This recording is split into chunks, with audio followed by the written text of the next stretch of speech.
Good afternoon, folks. Hopefully that didn't get cut off. I thought Chris said I was good to go. So if you didn't hear me say that in full, good afternoon, folks.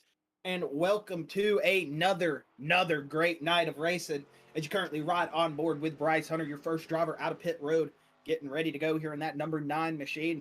But hey, you see this. We got lefts, we got rights, and guess what? We've got that brake pedal that's going to have to be used a lot more here tonight at Sonoma as we are in the transition changing, the blind turns, and man, this is a fast road course. As you see, Bryce Hunter just kind of cruising at interstate speeds right now, getting those tires up to temperature as he goes on his out lap. Not a lot of pushing here right now as he is getting his equipment ready.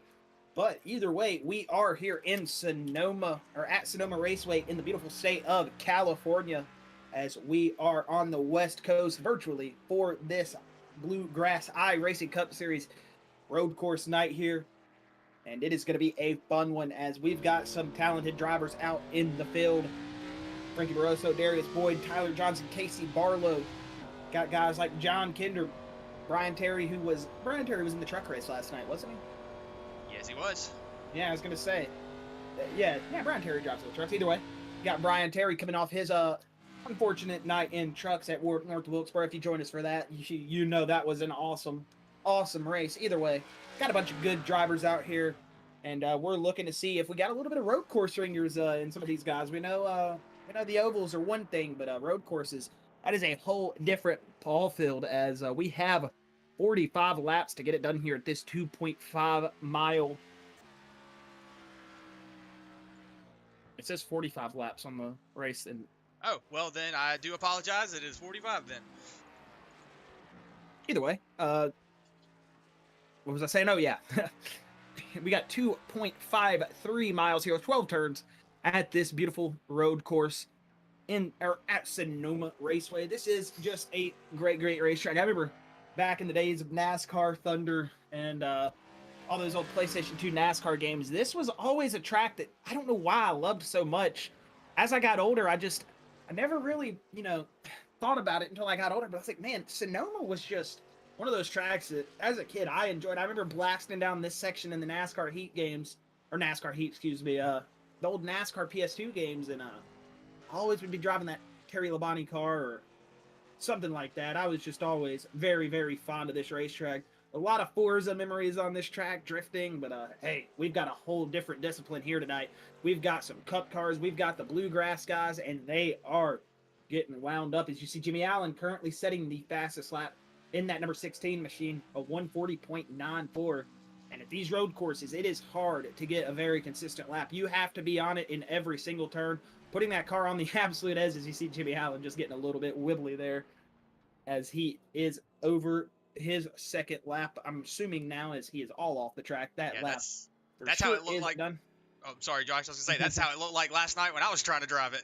Yeah, Chris got in here to drive it just to try to give himself a feel, look at the cameras and everything, and he literally came back to me and after 6 laps and said, "Yeah, I don't know how they're gonna do it because this is horrible." And I was like, "Yeah, you're just not good." But it's just a joke. We're just messing around there. But either way, Brandon Robertson now is your pole sitter, that number 2 machine, and that's a good look for that Goodwrench car. That is a throwback to that 24-hour Rolex racing, or the Rolex 24 Hours. Dale Earnhardt Sr. ran it. I want to say it was 2001, maybe 2000. But I want to say it was 2001, just a little bit before the 500. So yeah, that is a good throwback. And hey, that skin is going to give you a lot of powers here on that road course tonight. As it looks like we do have John Kinder sitting in 6th place as we ride on board with him. 141.50. Yeah. I just thought about that gif of Kinder, man. We love John Kinder, and if you're not aware, if you are just a spectator of this Bluegrass series, John Kinder, that's some tough company right there in that 21 machine. Used to race in the truck series late 90s, back when they actually used trucks actual trucks with just, the body paneling and stuff changed up. So Kinder has been around the block a few times in these race cars, and he actually raced at the Suzuka Thunderhill Special in '97, was it, Chris? It was '97, yes. Yeah, so Kinder's got some experience on these road courses, even though they did him dirty on the live stream. He went off in the gravel trap when a big wreck happened in turn one. It was just funny. Thinking about that, we were joking at him saying, Kinder, if you go off track here tonight, we're gonna pull up that GIF of you going off at Suzuka, and he was laughing. It was like, man, that was many moons ago. So just a good group of guys here, and Adam Lancaster, another one of those drivers, won it last week in the trucks. I think it was last week, wasn't it, at Dover? Yeah, Adam Lancaster. No, yeah. It was actually Wyatt Brackett at Charlotte. No, I'm talking about in the truck series. Oh, Adam in the Lancaster truck series? did that. Yeah, Adam Lancaster did a one-off in the truck series. He's won his one and only race in truck series. Like you said, Wyatt Brackett was your last week winner at Charlotte. So, man, this group of drivers out here, just a good group of drivers. Jimmy Johnson came off a good finish in the truck series last night. We'll see how he does here tonight in the road series, or the Cup series on the road courses. You see him in that 53 machine, getting up on that curb, putting it on two wheels as he is going to roll it down into that little right-hand loop as he goes through the infield here. I guess you call this the infield. I don't really know. Not a big road course. Not that I'm not a road course fan, but I don't really get all the terms, so I just make up my own as we go. I'll call this the Charger turn just because. But I want to say this is, I think, turn 12. Yeah. Yes. This is the famous Ricky Rudd, Davey Allison turn. You know what I'm talking about? When Ricky Rudd spun him there, and he got the white flag, and then coming around to the checkered, they black flagged. Ricky Rudd actually gave Davey Allison the win here at Sonoma. So expecting to see some fun things here though tonight, as I do love this racetrack, and man, I am just ready to see how these Bluegrass guys take to it. I remember Kinder was saying that he was running like low 139s. He said a 141, which, like we said, it is very easy to lose seconds here. If you just barely overbrake, get a little bit of wheel hop, get those rear spinning too early, it can really kill that pace, kill that momentum, and you lose a lot of track time, almost like a short track in a sense, or like one of those 1.5 mile ovals. You just barely lose that concentration, get out of the groove. It can really mess you up, and rhythm is everything. And with a race car like a Cup car, these big old heavy, stock cars with slicks on them, and you got excuse me, I can't think of what I'm thinking of. I can't think of the word I'm thinking of right now. Either way. Tiny little brakes on them. Not necessarily that. I was thinking they run a little bit bigger brakes at road courses. They are allowed to change up their brakes like that. But either way, the rear ends. That's what I'm trying to say. Track bar, isn't that what it's called? I believe so. I can't, dude. My mind just went completely blank when I wanted to say that. Either way, just a car that's not meant to be racing on a road course. How about we say that? See, Jonathan Swartz just took the pole position away from he did. 139.11, and he is on his second lap. This will be his last lap. Let's see if he improves on that as he does roll it out of turn at number 12 through this little S-type turn. Left-hander. Yes, thank you, Chris. He's going to hit the stripe. Let's see. Did he better himself? No, 142.13. That just shows you those tires are going to fall off fast here. We're going to have a good race, and it is going to be fun as we have 5 minutes remaining in qualifying. Just a couple drivers left, so we might be getting out of here a little bit earlier than expected with the qualifying runs, as we still have Brian Terry, Kelly Clifton, Jimmy Johnson still didn't settle out. Maybe, he did wreck on his first lap. He went spinning through the dirt. I do remember that. Darius Boyd, Scott Fritz, and Frankie Barroso still have not all qualified, as you see that 96 of Dylan Butler. He is just getting a little bit extra practice out there. He is done with his qualifying runs, as he's netted himself currently in P11. We'll have to see how that changes with the race. But either way, just expecting a good, fun night here. I want to say it is locally enforced cautions. If I am incorrect, I will be corrected on that fairly quickly. Yes, we will have Jason in here yelling at us and telling us, nope, that's not right. I just unmuted race control and driver chat just because I'm waiting for him to tell me if it is or not, or if I'm wrong. But either way, it should be a fun race. This racetrack can get spread out fairly easy. But, there has been some great history at this racetrack, and it's one that I was excited to see back on the real-life Cup Series schedule this season. So always good to see these guys here take on a new challenge, and I'm sure Sonoma is going to be that challenge of the season right now. Is you see Alex Huffman in that number 8. Well, like he clipped through the cones there for a second, but either way, maybe just a little bit of lag on our end, or us seeing it different than what he's seeing. Not sure. Netcode is a weird thing. Either way, Josh, lap number 8. I am getting word here that full course cautions are turned off, so it will be locally enforced cautions. Whoa! As you see the number 8 going around there into the wall. Finished his lap and said, "We're backing her in." All right, so locally enforced cautions. I know some people are, love full course cautions here at the road course. I'm one of those people that when I'm in an official race, maybe not a league race, local enforced cautions. Because I've never raced on a road course in a league, so I don't know. I'm not too biased either way with it, but I believe that local enforced cautions on a road course are great. In real life, I feel like they should use locally enforced cautions, and if the car gets unstuck, great.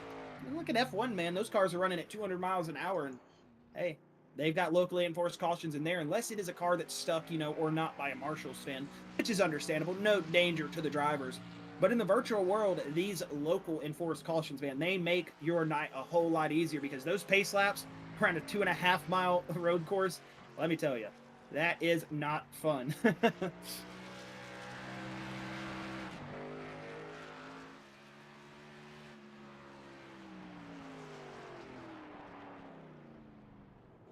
As we will be going through your top 10 in points. So it's going to be Alex Huffman in the lead right now. James Allen going to be in that second spot. It's going to be Matt Grenier in third.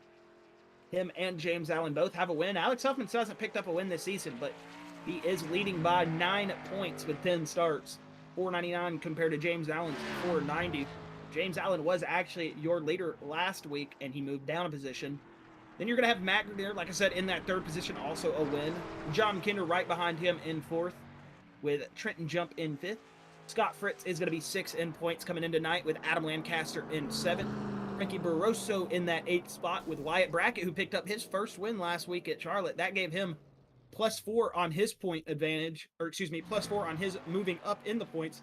So he went from, went from that, what is that? Oh, shoot, I'm bad at basic math. Is that 9 + 1, 2, 3, 4, 13? Man, I gotta go back to school. They should just put me back in elementary school like that old, what was that? Not Happy Gilmore. What's that movie? Billy Madison? Billy Madison. Yeah, you gotta go back to 3rd grade. Either way, it is gonna be Wyatt Brackett in that 9th place, and Jonathan Swartz is rounding out your top 10. And Chris, we're past week of 12, right? This is actually week 12 right now. Okay, yeah, so we are in week 12, and this is the last week of week 12, correct? Or is there one more week? I might be wrong. Gotta pull up my schedule here. Sorry about me being a little bit behind on some of the things. I did just get home from work, hopped in the shower and everything, and was a little bit late to the party here. I joined Chris with about 1 minute to go, so again, do apologize. Did not have everything ready at the right time. You can beat me up later. It's fine. We understand if you wanna punch me. Please come beat him up for me. As we'll go ahead and look at this, and let's see. Am I in the Truck Series? No, I am in the Cup Series. Man, I am all over the place. And no, Chris, we are not in the top of 16. We're not even in the playoffs yet. I think that's Trucks. Yeah, you just said we were in top 12, didn't you? Oh, week 12. Oh my goodness. Yeah, I said we're in week 12, Josh, not top 12. Oh my God, somebody needs to beat me up right now, man. I just confused myself. I was thinking, there's no way we're already in week 12 of playoffs in New York. You said week 12 of the season, and it is actually week 11. So we're both wrong, but you're more right than me. So you're more right than me. So we'll just take it that way. Again, sorry. Do apologize about that. I need to be a little bit more prepared with myself next time. Been a long 3 days. Just started a new job. I have been super wore out. But hey, either way, doesn't matter. Besides all the personal things, I'm going to go ahead and run down to your top 16 in points. Just 1 second. It's going to be Mo Abbott in that 11th spot, because Jonathan Swartz did round out your top 10. Dylan Butler in 11th, Justin Winters 13th, Tyler Johnson 14th, Christian Gomez in 15th, and Tyler Reed 16th in points. So that is your top 16 in points. Again, do apologize for that little bit of misinformation. Not a little bit, that was a lot of it. Because some people are thinking, man, how many weeks of racing did I miss? I thought they weren't even in the playoffs yet. But hey, sorry about that. Just a little bit of a miscommunication right there between me and Chris, or just misunderstanding for me. That is. But hey, going to go ahead and run through your qualifying grid. It's going to be that 95 of Jonathan Swartz, who looks like he has not spawned in at the moment, but either way, he is on the pole. It's going to be that number 8, that Allen's Body Shop. Chevy Camaro of Alex Huffman. Behind them in row number 2, it's going to be that number 2, Brandon Robertson, in that Good Wrench Service Chevy Camaro. Sitting in that 4th spot on the outside second row is going to be Jimmy Allen in that number 16 Ford Mustang National Guard car. Sitting behind them in row number 3, that 21, John Kinder, that Rims 1 Ford Mustang, looking to back up this road course practice with a good road course finish. Casey Barlow in that 6th position is going to be in that number 24, OKVMI. I'm hoping I said that right. Chevy Camaro. Then you got Wyatt Brackett in that Yingling, last week's winner at Charlotte. Going to be sitting in 7th place. Adam Lancaster's going to be in 8th, with Wyatt Brackett and Tyler Reed sitting in that... Oh, wait, excuse me. Tyler Reed and Trenton Jump sitting in that 9th and 10th position. Chris, if you want to take it from the top 10, you can go ahead and get it, buddy. Trenton Jump in the top 10 with Dylan Butler in 11th. Oh, sorry, Frankie Barroso in 11th with Dylan Butler in 12th. Matt Grenier is going to be 13th with David Brackett in 14th. And also want to thank him because I wouldn't be sitting here on this track if it wasn't for him. So really appreciate that there, Brackett. Yes, sir. Bryce Hunter is in 15th with Tyler Johnson in 16th. Jimmy Johnson in 17th with Nicholas Noggle in 18th. Oh, it's good to see Noggle out here, man. I know last night Collins was saying he went to whatever for the hospital or whatever he had to do, and they were saying he wasn't feeling too good, didn't call last night. Good to see Noggle back out here. Hope you're feeling well, man. Hey, good to see that 08 back out here. Sorry, Chris, I didn't mean to cut you off. It's good to see him out here. You are correct. You got Scott Fritz in 19th with Kel Clifton in 20th, Darius Boyd in 21st, and Brian Terry's going to round out the field in 22nd. It says Kel Clifton's not on the track for me. Yeah, it does say they have no time, but I do not know. It's just what the time Yeah, the ticker says. Yeah, he's grayed out for me. So maybe on the ticker he's lined up. I think Kel might be doing some race control tonight, maybe. Either way, just a little bit of a hiccup for me and Chris here, man. Our live time is giving us trouble, and we do apologize. Like again, we said, or like I said, just been a long 3 days for me. Starting back to a new job for the first time since the old Rona hit, and it has been rough on me, and you can see.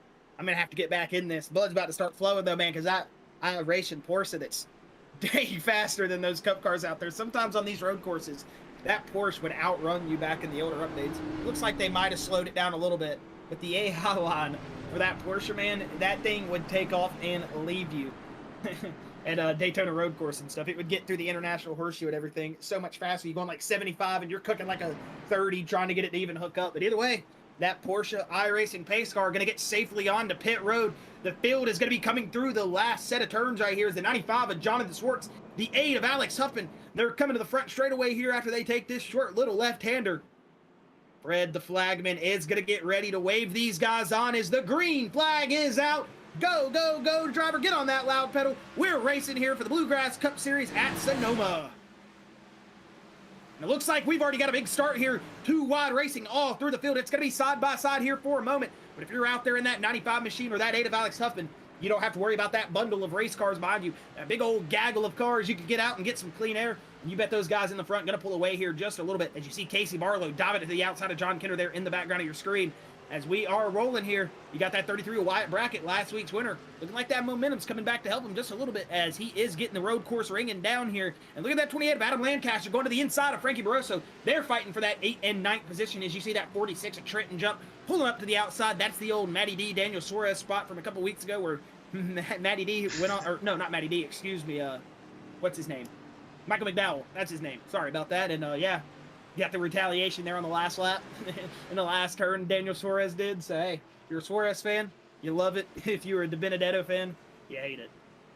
Or McDowell. Man, I just said it again. Either way, Jonathan Swartz out to a good little lead here, but he's got Alex Huffman still all over him as they run here through these little S's right here, that right and left-hand turn that's going to bring you down into this hard right-hander. You can pick up a lot of speed right here in this section as you go through this, basically another little S into this straightaway right here. And I always used to love this as a kid. This was always my favorite spot of the track.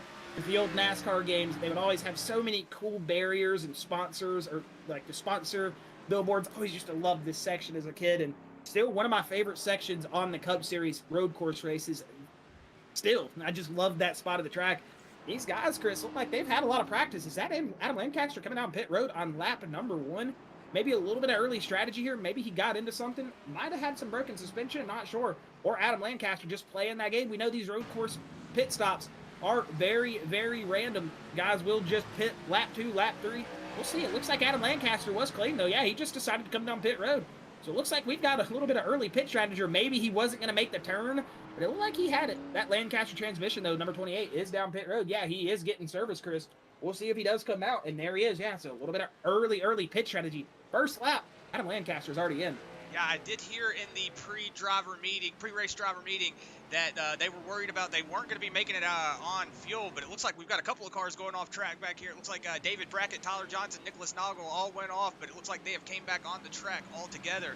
So it's just maybe a little bit of over-braking, over-driving, getting into the corner a little too hot. So it's good to see them getting back on the track and going. Right, only lost 2 positions, though, so good on him to get back up there, get back on the loud pedal. Looks like Dylan Butler's actually crashed. Oh, yeah, big wreck there. You see all the race cars going by him. Good on those drivers, man. It takes a lot of skill to get past a wrecked race car, and it looked like that 96 of Dylan Butler. That's some heavy front end damage. We'll have to see as he gets out there. Oh, he just got big loose. Oh, man, that is big damage. Look at all those race cars just scooting on by.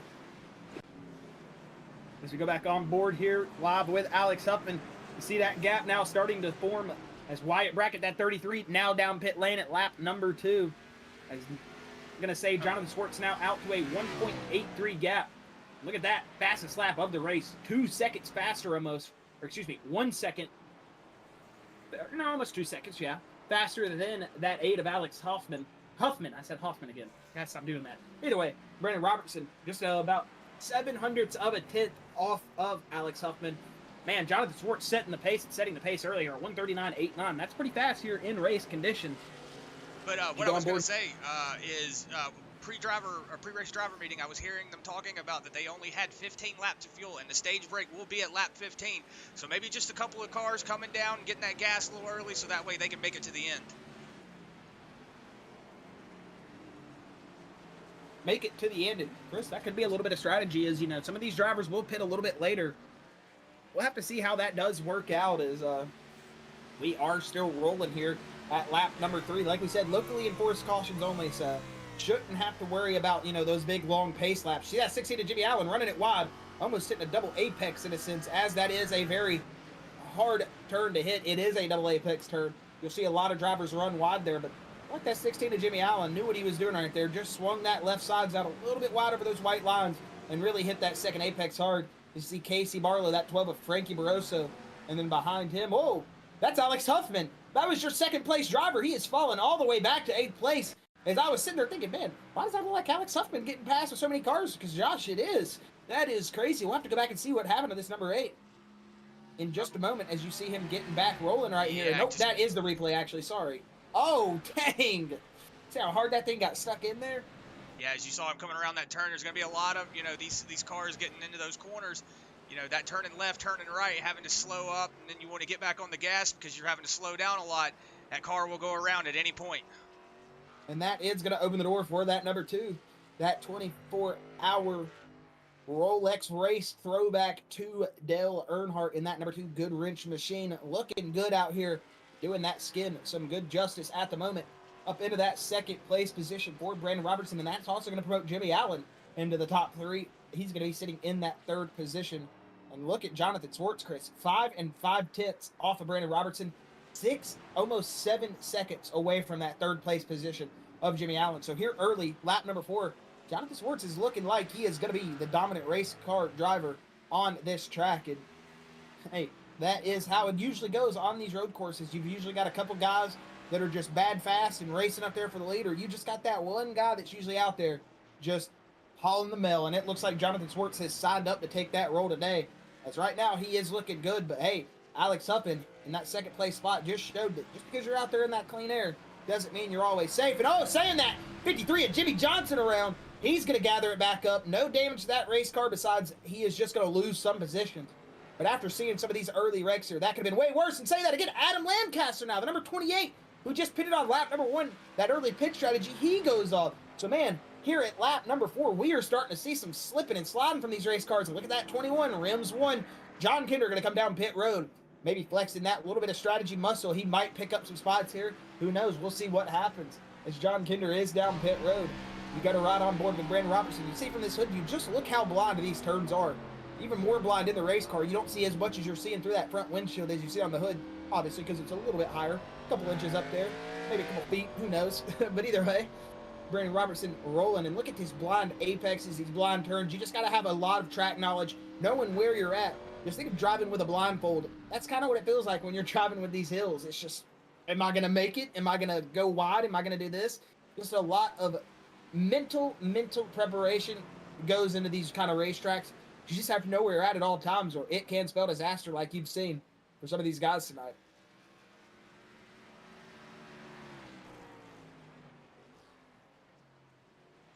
Yeah, as it looks like Jonathan Swartz has actually just pulled out to a demanding lead now. Commanding lead, sorry, my dad would probably come in here and punch me in the back of the head. He's coming out to a commanding lead now. He's got it up to 6.75 seconds. So he is pulling away from this. It looks like Nicholas Noggle went off track. Probably just a little bit of getting those tires in the dirt. I do know that iRacing will throw those up there whenever you get one tire off of the, or you drop 2 tires off of the track. So maybe just getting it into the dirt a little bit, as you see John Kinder right in front of him, just going in on that fresh pit stop. So looking at some early pit strategies here, but like we were saying, Jonathan Swartz, he is looking like he is the man to beat right now. May the Swartz be with you. He is rolling. Brandon Robertson still in second, getting called a little bit here now by Jimmy Allen. As you see that 16 National Guard, about a second and 2/10 off. A couple little race car links between each other. As you see behind them coming across the line and into these S's up the hill. And oh, look at that. Tyler Reed, that number 14 machine down pit road. And look at that battle coming through that last turn right there. That's the number 6. Tyler Johnson, Bryce Hunter side by side. The 6 is going to get loose a little bit.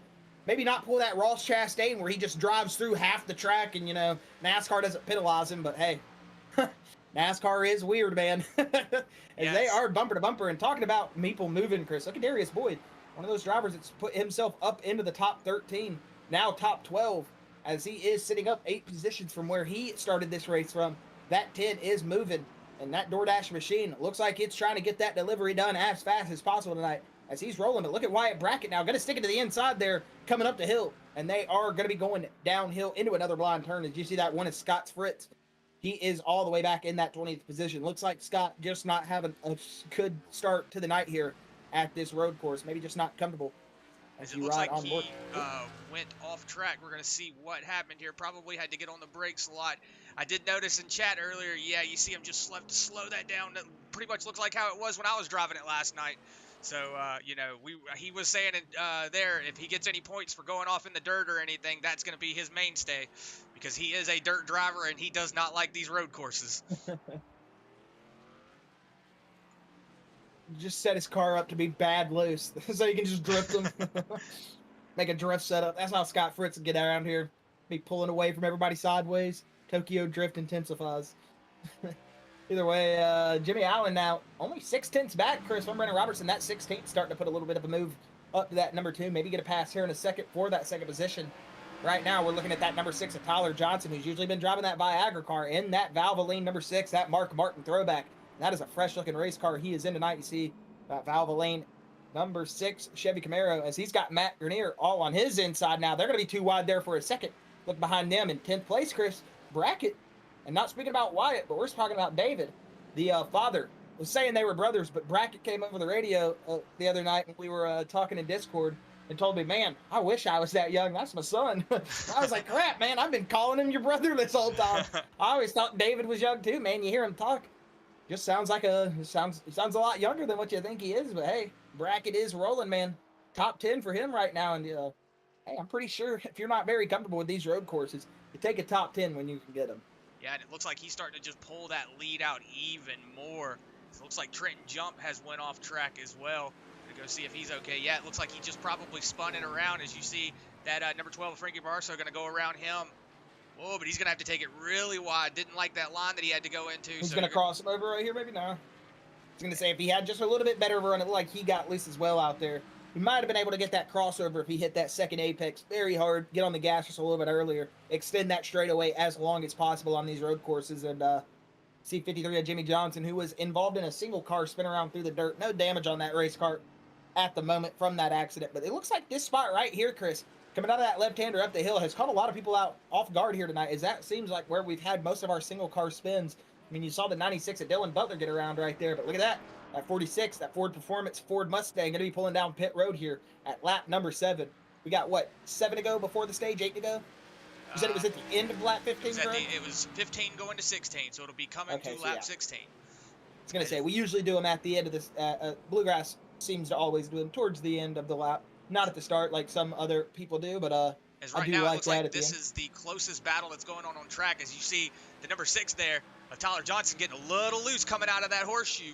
So it's looking like tires are starting to become a factor here. As I heard in driver chat, they were saying you're going to have to change your tires before you have to fill it up.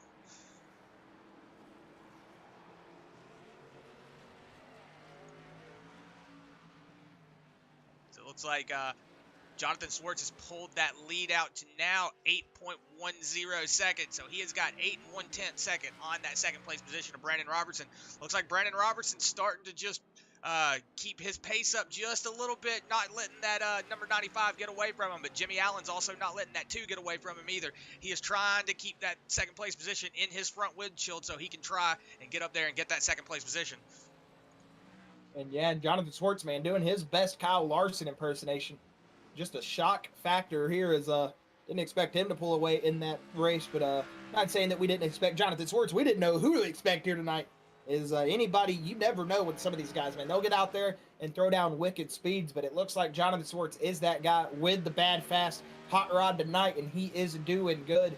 Out to an almost 9-second lead on Brandon Robertson, and he is getting it rolling. As you see, Brian Terry said that sitting he had in crashed, that 20th or 21st position, excuse me. Maybe he had just locked the brakes up and had to slow down, just going to check, make sure everything was okay. I'm trying to, these road course races, man, they are kind of hard to keep up with as far as the timing, because sometimes I'm like, wait, it looks like they're really close, but then you go to them and they're way back. It looks like right here you got John Kinder and Wyatt Brackett and David Brackett about to be battling it out. So it's going to be father and son versus the man, John Kinder.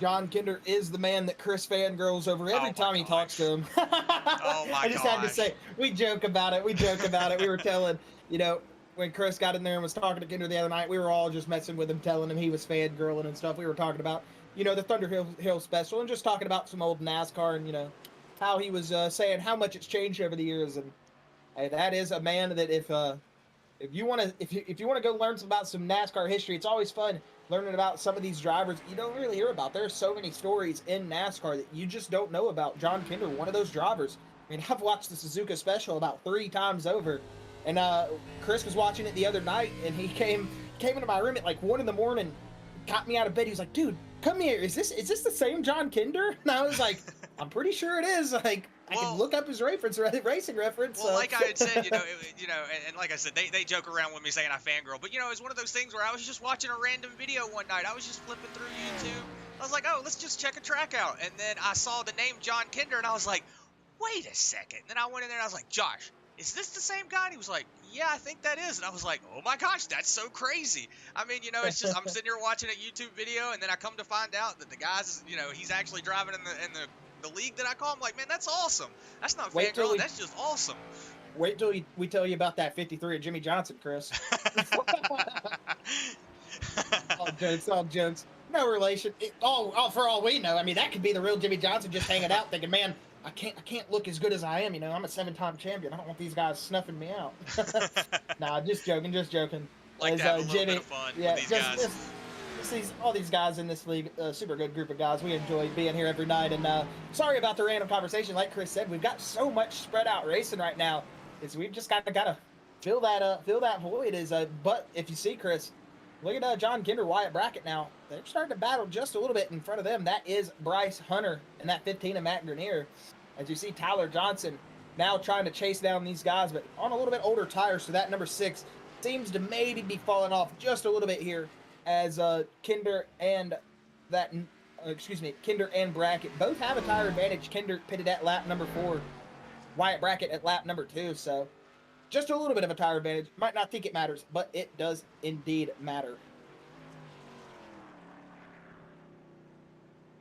As you look on that track map, you can just see how spread out our field is on that virtual map right there on your screen. So yeah, just a lot of distances. Man, Jonathan Swartz, 10.7 tenths out on Brandon Robertson. Jimmy Allen, now this looks like it is going to be our closest battle for highest position right here. Finally, Jimmy Allen has pulled himself back within a second. Looks like he is going to try to make a charge here at that number 2 of Brandon Robertson. We'll see as they shoot it up the hill right here. If that 2 is able to find a little bit of speed, we know a lot of cars have flipped in this section in real life. So, hate to see that here, but probably not expecting it too bad, as we don't got brakes failing in the sim world. Well, they can fail if your pedals come unplugged, but I'm not going to speak that bad juju on anybody, as I have had equipment disconnect while racing, and it is probably one of the scariest. But once you have it happen, you got to play that mental game to yourself and just thinking, that's just the sim being realistic, man. My steering broke or something. So either way, that 6 of Tyler Johnson looks like he got a little bit sideways right there coming out of the turn. And Chris, it looks like now Jimmy Allen is starting to close in just a little bit more, maybe. Nope, he fell back just a little bit now as I said that. He was starting to close in, and then I saw Brandon Robertson get off to a big run as soon as I was going to start pointing it out. Pulled himself back out to a 2nd and 3/10. And Chris, if you want to go on board with Jonathan Swartz, and let's see if he is going to be coming down pit road anytime soon. Maybe he's trying to save some gas.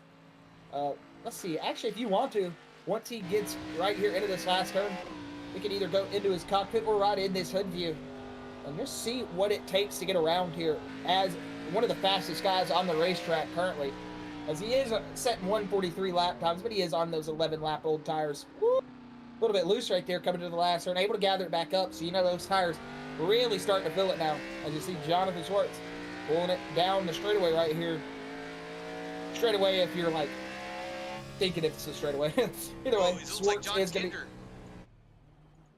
No! Sorry, No gravel Kinder. trap there. No gravel trap. We're good. Yeah, no gravel trap, so you're good, man.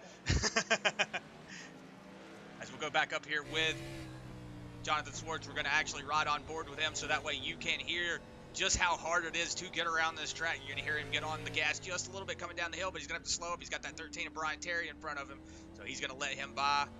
Oh, he's getting a little loose there, but he gets around Brian Terry there. Always a gentleman racer, trying to get out of everybody's way. If he is a lap down, he'll let you know. He'll get out your way. It's good sportsmanship there from Brian Terry. You see Jonathan Swartz diving it in here, having to get on that wheel really far over, having to feather that gas just a little bit. Right here is where you got to be careful getting on that gas, because like we saw that 96 of Dylan Butler go around earlier. That is where you can go around that. Jimmy Johnson as well went around there, but either way, you are riding on board with Jonathan Swartz, that double apex right there. Getting a good little run, but did get loose. Just those old tires. You hear him re-downshifting to get the throttle back up. And one thing I love about stock car racing on these road courses, man, go watch GT racing. Go watch Formula One, especially Formula One. Very, very strict on their track limits. You know, you can't run certain curbs certain ways. You can't do, hit a line a certain way. But one thing I love about stock cars is curbs. The more, the better for some of these guys. I mean, you really use those big old sausage curbs, some of those little flatter curbs, really to get that race car turned and pointed the right way. Sometimes you're, in a sense, just bouncing it around, getting it pointed to the way you need it to. But hey, that thing will grip back up and you can get yourself a good line, pick up some good time running those very, very just weird lines if you're not used to seeing how stock cars race on a road course. You know, I used to think it was normal to hop curbs, and then I started racing formula cars and I got so many track limits and so many penalties, and I realized, man, what am I doing wrong? And then I just watched an actual race and was like, these guys don't touch that. I don't think you're allowed to do that. And, it finally came full circle. But, yeah, it's just cool to see how stock cars really do have to work here. You just really have to saw on that wheel, really, really cautious on that gas pedal and very heavy on that brake pedal, but not too heavy. You think you got to brake hard, but it ain't like a GT car or any type of road course setup car. You have to be very, very light on the brake pedal, but you have to use it so perfectly to get exactly what you need. And you've seen that. We've had a lot of drivers getting loose, spinning around, and just getting all out of sorts. As Chris, I think it is time to say happy birthday to our mother, as she is turning 54 today. And we just wanted to say happy birthday to her. We know our niece and nephew, Liam and Lottie, are watching. They weirdly enjoy watch this racing so much for young kids. And, man, that just shows you how much these Bluegrass guys are entertaining. They're out here watching the big boys run. So, Yeah. Liam, Lottie, big shout out to you guys. And Uncle Josh, Uncle Chris, we love you. Yeah, Liam, glad to have you watching in here, buddy. We know every weekend he comes over, he's like, hey, can we play that racing game? And, you know, I set up replays and let him watch them, and he's just fascinated by it. So it is good to have them on here. And like I said, happy birthday to my mom. 54 today, 54 years young. She's still a young one, so I just want to say happy birthday to her. We love that her. mouth is still young. And my dad normally is in here helping do chat and everything. We've been working on our house all day, so he is tired not on here. So just want to say we appreciate him for at least, saying that he wasn't going to get on here and everything. But enough with us talking. Just wanted to say happy birthday with them. Hey, Liam and Lottie, love you guys, love our parents. Love all you guys watching, and hope you're enjoying the race. Indeed, and yeah, what's cool about Liam is, man, like Chris said, he'll come over here, set the rig up, and that 4 years old, man, you wouldn't think kids, no sense of direction, but man, that kid can wheel a race car around a track. He's been saying we got to get him in a little dirt go-kart, man. He's gonna be a wheel man one day. Yeah, he can't reach the pedals. He can't reach the pedals, but he knows how to stay on the track. So that's good enough for me. It's funny watching him crank the wheel over, get both those hands on one side. I'm like, man, this is a natural born killer right here. We need to get him in a race car. Either way, speaking of race cars, Trenton jumped that 46 in 5th position. Casey Barlow sitting in 4th with Jimmy Allen 3rd, Brandon Robertson in 2nd, and Jonathan Swartz still in that 1st place. Your top 5 looking pretty much the same with Wyatt Brackett there. You see him riding in that 6th position. Matt Grenier sitting in 7th. John Kinder, after a little bit of an early incident with a self-spin, gathered it back up. He's still rolling. He only lost 2 positions, it looked like, as he was battling that 33 with Wyatt Brackett. He's currently sitting at 8th. You got that number 9, Bryce Hunter. Looks like he's got no rear bumper. That can be a little bit of a factor here. That rear end might be getting just a little bit loose. Then right behind him, it's going to be the other bracket, Daddy Bracket. that sounds bad. I didn't mean it that way. Sorry, Bracket. Sorry, buddy. The dad of Wyatt Bracket. We'll say it that way. David Bracket. As it is a bracket attack here. Sorry. This generation, man, they've made the word daddy just sound wrong now. This is what happens whenever you get you become really good friends with most of the guys in these leagues. You just start having fun with them, and like I said, this is one of the greatest leagues I've had the opportunity to call. So all these guys, really good guys. It's so much fun sitting here and watching these guys race week in and week out. Oh, you see Tyler Johnson getting a little loose coming through that turn. He's going to get it straightened out and keep going. You got Dylan Butler back here in 13th place, missing that front bumper. But, hey, I'm surprised that thing is still rolling, man. Yeah, he's got a big shot to that inside wall. Keeping that radiator cool, though. He is not going to have to worry about any overheating issues right now. And he is still keeping pace. You are right. May have gotten a little bit of front end damage, but like you said, all that natural air with that big old gaping hole in the front end, that's going to give you... Oh, no, Darius, boy, we were talking about him earlier. He was on a decent little run all the way up into the top 10 at one point. Looks like he's had maybe that incident and another, because he has fallen back to 18th. As we're going to go back up here with Tyler Reed. This is, I believe, the closest battle that we've got right now for position. I do see that Bryce Hunter was starting to gain on John Kinder, but it looks like he is starting to fall off just a little bit. As you see right here on board with Bryce Hunter, you see John Kinder's actually taken off. Maybe I was looking at I'm looking at it backwards. I'm sorry. Bryce Hunter and David Brackett were right next to each other. I do apologize about that. It looks like Brian Terry went off track. Well, he is completely off track. Whoa. I think he is stuck behind the wall. That is a spot that I have never seen a race. Did he go up the hill? The yellow flag is out. I want to say that it might be the stage. Go ahead and do. Oh, I am on the wrong camera. Whoa, he just come cooking down that hill. Yeah, that's exactly what I did. See him going up behind those tire walls. Oh, my goodness. Man, that is the worst spot to be caught in. I feel so bad for Brian, man. Man, that is just, like, unbelievably stuck. I would be so mad if I was him. That is one of those puncher steering wheels and just think, how the heck did I get myself in this situation? Yeah, as it looks you're just rolling 60 down a hill, cooking it left, and next thing you know, you're stuck behind a tire barrier and a guardrail, and you're just beached, man. That's just how that happens. And yes, they are using this as the stage break, or that is the stage break. Sorry, the drivers we were looking at were a lap down, so maybe that's why we were seeing lap 14. It is actually the end of lap 16 almost. And yeah, that was the stage break. Do apologize for that. I figured it was, but we were looking at Brian Terry, and he was on lap 14 while the leaders were at lap 16. So should see the whole field come down pit road this time.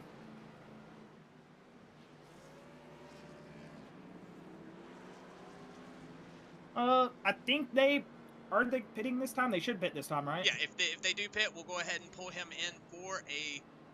Yeah, the pace lap should be a good, decent little time after they pit. So yeah, we will have a word with that 95 of Jonathan Swartz. Sorry, Chris, did not. No, you're fine. So yeah, you've got Jonathan Swartz as your stage winner here on lap 16, with Brandon Robertson in second, Jimmy Allen in third, Casey Barlow in fourth, Trenton Jump in fifth, Wyatt Brackett in sixth, Matt Grenier in seventh, John Kinder in eighth, Bryce Hunter in ninth, David Brackett in 10th, Ricky Barso in 11th. You got Dylan Butler in 12th, Tyler Reed in 13th, Tyler Johnson in 14th, Adam Lancaster in 15th, Alex Huffman in 16th, Darius Boyd in 17th, Scott Fritz is going to be in 18th, Jimmy Johnson is actually down pit lane right now, I do believe. Yes, he is. He's going to be in 19th with Nicholas Noggle in 20th, and then Brian Terry in 21st, and I do believe Kel Clifton is actually race control, so he is going to be race control. I see everybody pulling down pit lane now.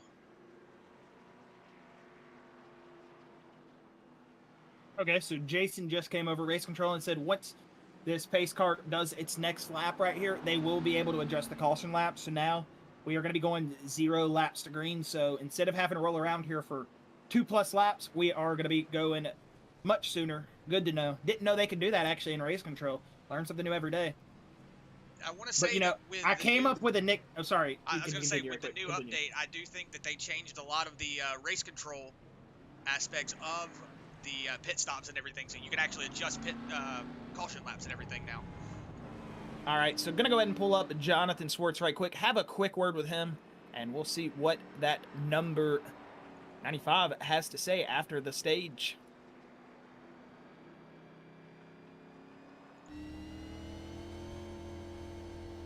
Jonathan Swartz, Chris, and Josh in the booth. You got a copy, buddy?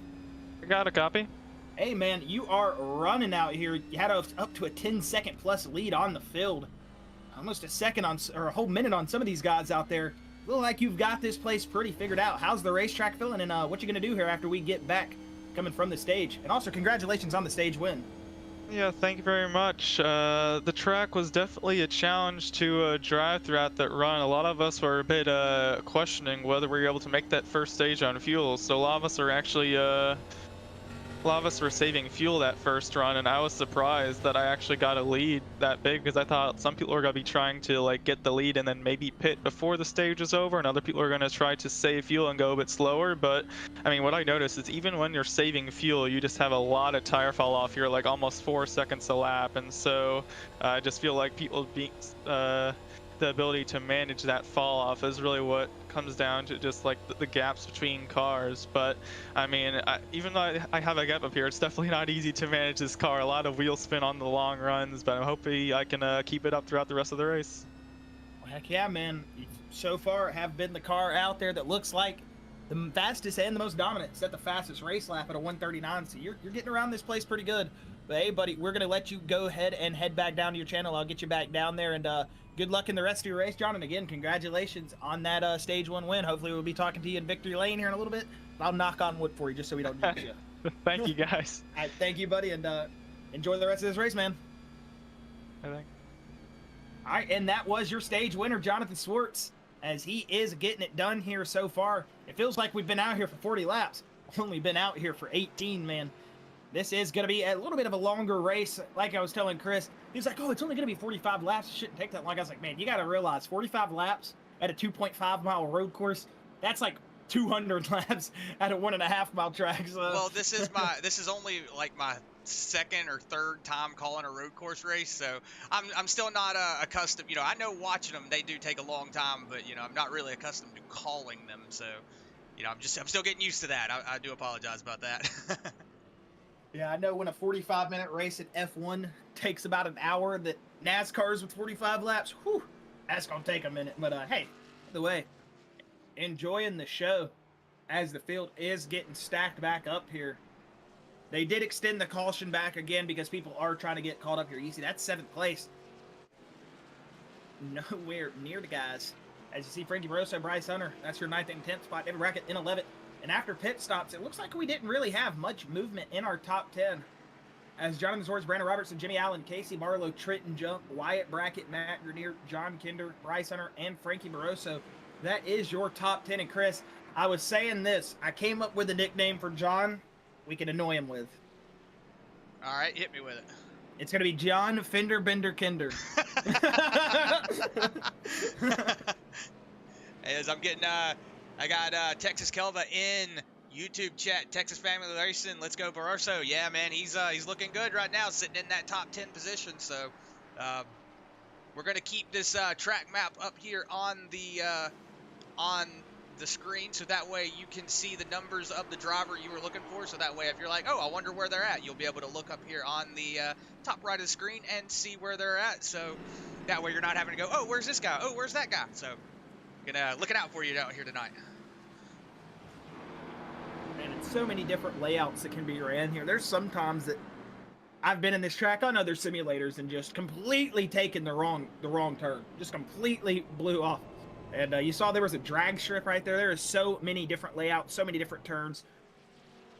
Yeah, as this track used to be called the Infineon Raceway. That was actually, you know, whenever it got changed to Sonoma, I was like, oh, whatever happened to Infineon? And then I was actually just looking up some things last night, and it did not, 2 and 2 didn't click with me until last night, and I was like, oh my gosh, that's why. That's where it went. It got changed to Sonoma. But yeah, Jason Collins just came over. We were going to go green right there, but not everybody was fully caught up. And he told him, last time, this is your only time now to try to stay bunched up. We're going green after this one. So race control has said it. We will see if these guys can get bunched up. And if you see Nicholas Noggle, Darius Boyd, they are far, far back there. Whoa. As they are driving this thing at race pace. Definitely going to be eating those tires up as they are trying to get caught up. Get on that loud pedal. Let's go. It looked like Scott Fritz went around. We're just going to see what happened just there. Maybe like happened just a second ago where he had to get on the brakes really hard. Let's see. Yeah, all these guys are trying to get caught up, Chris. They're basically running race pace right now. Just and slowing it down there. Just making it even harder to get caught up here. Like we said, that Porsche race car or pace car can get around here very quickly. It's almost set up like a GT car look. So as we roll through here, pace car entering the drag strip, what that 95 said. Hey, just got word from Texas Kelva. He said, thank you. Hey, man, you're welcome. Also, fun fact, you can turn around and run down the race drag strip, Josh. So maybe we got something that we can do. Run the drag strip backwards, just hit the wall at the end. Whoever blows up first, that's how you know who wins. Yeah. As thank you for that track back there, Texas Kelva. Really appreciate that. Man, that's what we need to do. We need to have a drag night here. Get all the Bluegrass guys out here, just let them run the cup cars. Get in some modifieds, you know, run modifieds against cup cars down the drag strip. Put them up against the restrictor plated ones. Put them up against the, you know, the non-restricted ones. That'd be pretty funny. It looks like the 28 there of Adam Lancaster is about to get caught up with these guys.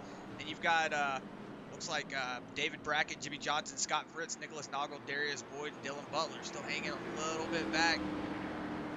Maybe they will get caught up at least a little bit, but that's going to be, whoa, this is going to be a, everybody in the back is going to have to slow it up just a little bit. Double file for the first 2 rows, and then we're 1995 restarting it with the single file on back. Everybody just thinking, man, let's just go. Let's just go. Looks like Jimmy Johnson. Oh, you just hit the green flag, Chris. There we go. Sorry about that. We are back on board with our leaders. Green flag did drop. And look at that 16 big send into turn number 1. And man, they just banged doors or quarter panel the door really with that number 2, Brandon Robertson. That was probably a little bit of a pucker factor right there for that too. As look at the 16 running wide now. 2 going to come back on by the 24 Casey Barlow. That's going to stop up that 46 of Trenton Jump. And you've got a big run coming from a lot of race cars behind him. As it looks like that 46 just with a big old cutoff in front of that 16 of Jimmy Allen. Here comes Fender Bender Kinder. He is on a roll right now. I'm so glad I came up with that. That is so good. He is going to hate me for that one. As that number 21 is back up and rolling. As he did fall back, getting back up there to his earlier qualifying position, as he is currently now sitting in 6th, made up 2 positions on that restart from his original spot of 8th coming from that restart. But as you see, Brandon Robertson already starting to get a gap now between him and Jonathan Swartz. Almost 2 seconds. Swartz is right back on that loud pedal, picking right up where he left off.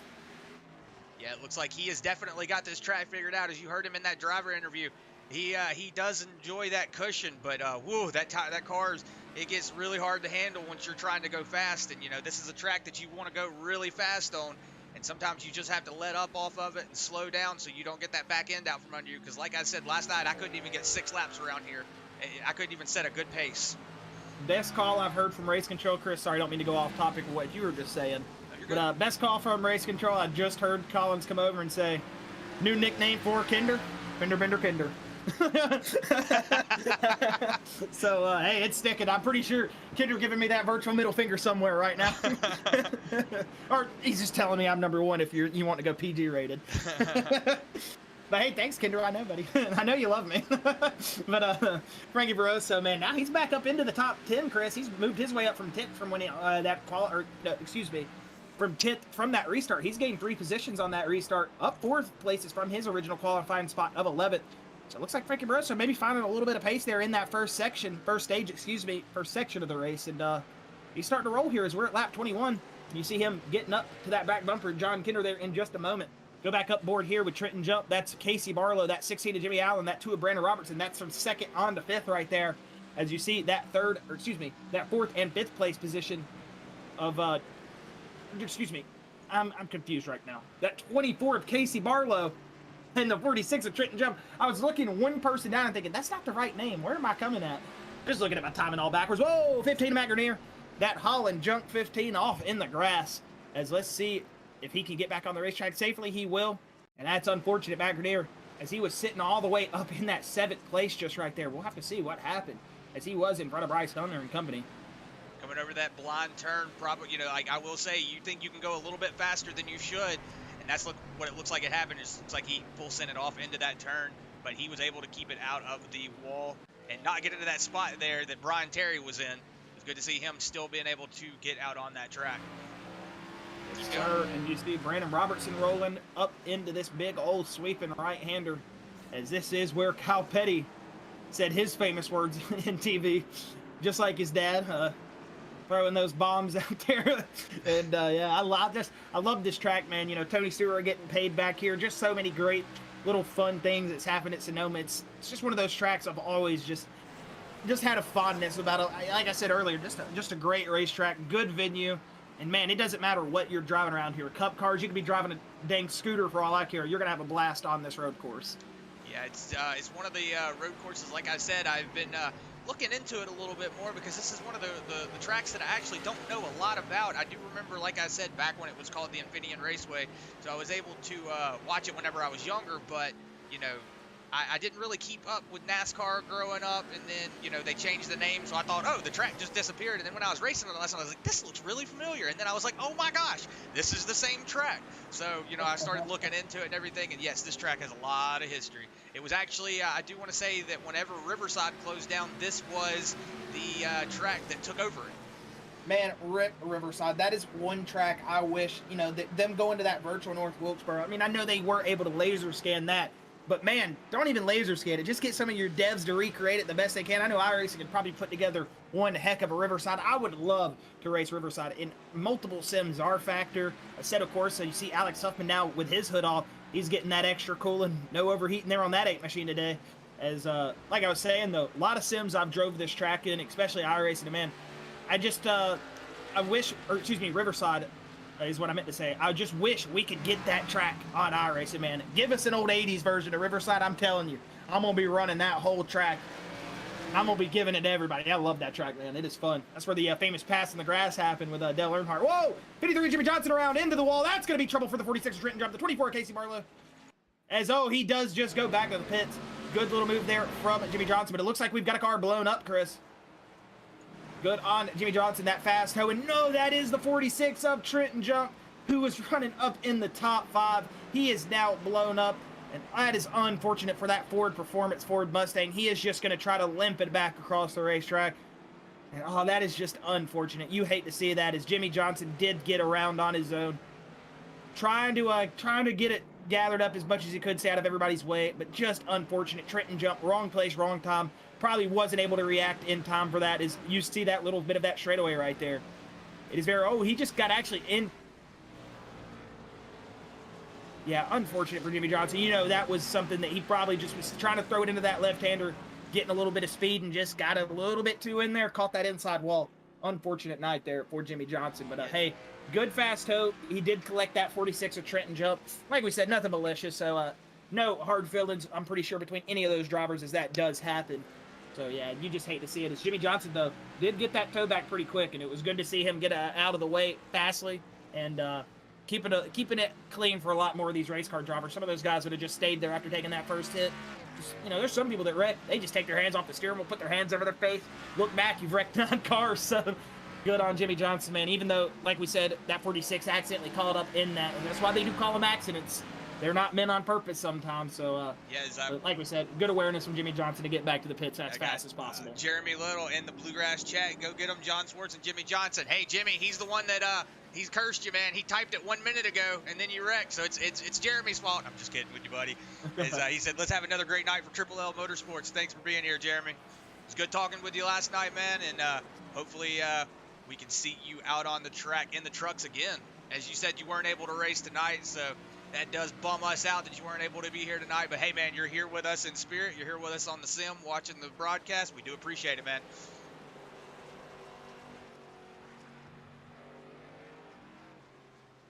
It looks like Trenton jumped to the pit. Oh, he probably blew up and just decided to go ahead and and never mind, it says that he entered the pits. I am so sorry. I was looking at the wrong one. Yeah, he did get that race car limped around the track. But look at Jonathan Swartz, man. 5-second, almost 6-second gap now to Brandon Robertson. And he's starting to get that gap just more and more out there. It's the only thing that can bite that driver in the butt is himself, but as consistent as he has been tonight, and again, knock on that wood that, if you can hear that, did it. Probably couldn't hear it, but I knocked on the wood wall right next to me. So Jonathan Swartz, it's not on me anymore, man. Please don't hate me. It looks like, he's got that lead out to a 6-second lead now. He's starting to slowly pull away. A lap ago, he only had a 4.5-second lead. So now, you know, you can see how much a lap can do you in this track. He has already got that lead up to a 1.5 seconds more than it was. So he is starting to pull away from that second place of Brandon Robertson. And Jimmy Allen, he is trying his best to not let him go. But that 24, Casey Barlow, he is right on that back bumper. And also John Kinder's right behind him. So the battle for that 3rd place position is going to be coming up here really soon. Yeah, John Kinder, man, he is getting himself back up through here. He said, they're going to call me fender bender. I'm going to get out there and run hard now. Screw those guys in the booth. I'm just kidding. We know Kinder's probably laughing about it, but at the same time, Kinder probably wants to strangle us because we brought up that Suzuka thing the other night, too. And I kept telling him, I was like, one of these days, Chris, Kinder's going to grab to that screen and get you on the neck and just strangle you. But, either way, Frankie Barroso, man, another good little run here now as he's moved himself up into 6th position. He was at, 12th, 10th when the restart came, and he's all the way up to 6th. He was in... sorry. Oh, I was going to say, he was in 10th position when he started. I think he qualified in 11th or 12th. He had qualified in 11th, yes. So he is up 5 spots from his original qualifying spot, up 4 spots from that restart from stage 1. And if you look right here, you got Tyler Reed with Bryce Hunter all over his back bumper. And look at David Brackett, peek to the inside just a little bit, trying to find that open area. David's ran as high as top, or I want to say 10th place tonight. If he did get a little bit higher, excuse me. But I know David is one of those drivers that is very, very good. He hasn't had all the results, the best results this season, but he just enjoys being out there on the racetrack. Says that always, you know, you were telling us the other night, man, you know, if it ain't me, I'm just hoping White gets up there and runs good. So, you know, David's just one of those guys, hops in the sims, enjoys having a good time, and really, really good man. Like we said, he has already done some great things for me and Chris, gave us some great advice, and we appreciate David Brackett, man. Love those drivers out there. Every single one of them, just a good group of guys. We say it week in, week out. We probably sound like we have it taped to our monitor, just forcing ourselves to read it, but we don't. It's just genuine words. Kind words for these guys, you know. Tyler Reed going off track. Whoa, there. Look at David Brackett. He's going to try to get that 2 for 1. Brackett with the bumper. That's what I like to see. Look at Bryce Hunter. Unfortunately, man, I don't mean to laugh at that, but that was just one of those situations he could not get out of. it wasn't more of like a laugh, like, oh, look at Bryce Hunter wrecking. That was just like, man, I know how that feels. I have been there so many times. Bryce Hunter just got into that tire wall trying to avoid everybody. David Brackett gave that little bit of fender to the 14. You see him get off track there. Maybe when he rejoined Brackett, said, I'm going for it. I'm getting it right here. As you see him just with a late break, he gets in there very hard. And it looks like maybe he thought that 14 was just going to wash out a little bit. But hey, Brackett gave him the favor. He said, I got you around, but I'll get you back straight. Unfortunate, though, for Bryce Hunter, man. I just hate being in that situation. That is one of the most gut-wrenching feelings when you think you're clear of a wreck. Next thing you know, you're into the wall by yourself, and you're just thinking, how did I get here? Yeah, guys, don't. If it does sound like we're laughing at you, we're not. It's just sometimes we picture, like, we know how it feels to be out on this track and wreck and have stuff like that happen, and sometimes it's just like that. It's just oh my gosh, I know how that feels, and it's terrible, you know. Like Josh said, we love all these guys out here. We've had the opportunity to talk to about 70% of the league, and you know, the guys that we haven't got to talk to, we've heard good things about them. So, you know, hey, we're just out here poking, having fun. So, just letting y'all know, you know, hey, we're out here watching everybody. It's just the way the physics on the iRacing cars. So I have a very peanut brain sense of humor. So when I see look things, at Frankie like, taking on the inside Frankie, will cut me off there for a second because, Kinder, no! Saved it! Oh, 24, no! Saved it! 12 plus 24, or 12 plus 12 equals 24. And Fender Bender Kinder said, I'm getting out of here. I ain't letting them get that nickname going for too long. They're going to forget it after tonight because I'm just racing. Yes. He's up to fourth, man. Kinder on a good little run. We know he said, like earlier in the broadcast, a lot of practice into this racetrack. And it's showing, man, up to fourth place. But look at Jonathan Swartz, 8.4 tenths out now in that number 95, Chevy Camaro, with Brandon Robertson sitting in that second place still, as he's got an 8-second gap from the leader, 8-second gap from Jimmy Allen. Brandon Robertson's just basically in his own little clean air pocket, and he's just running. So you got your two leaders up there running kind of away with it. The one leader running away with the other, running away with that second place position. So it looks like their biggest battle is going to be for that final podium position at the moment, as we do have, oh crap, I don't know how to say 27 into 45. Why does it got to be an uneven number? 19 laps to go. Thank you, man. Whew.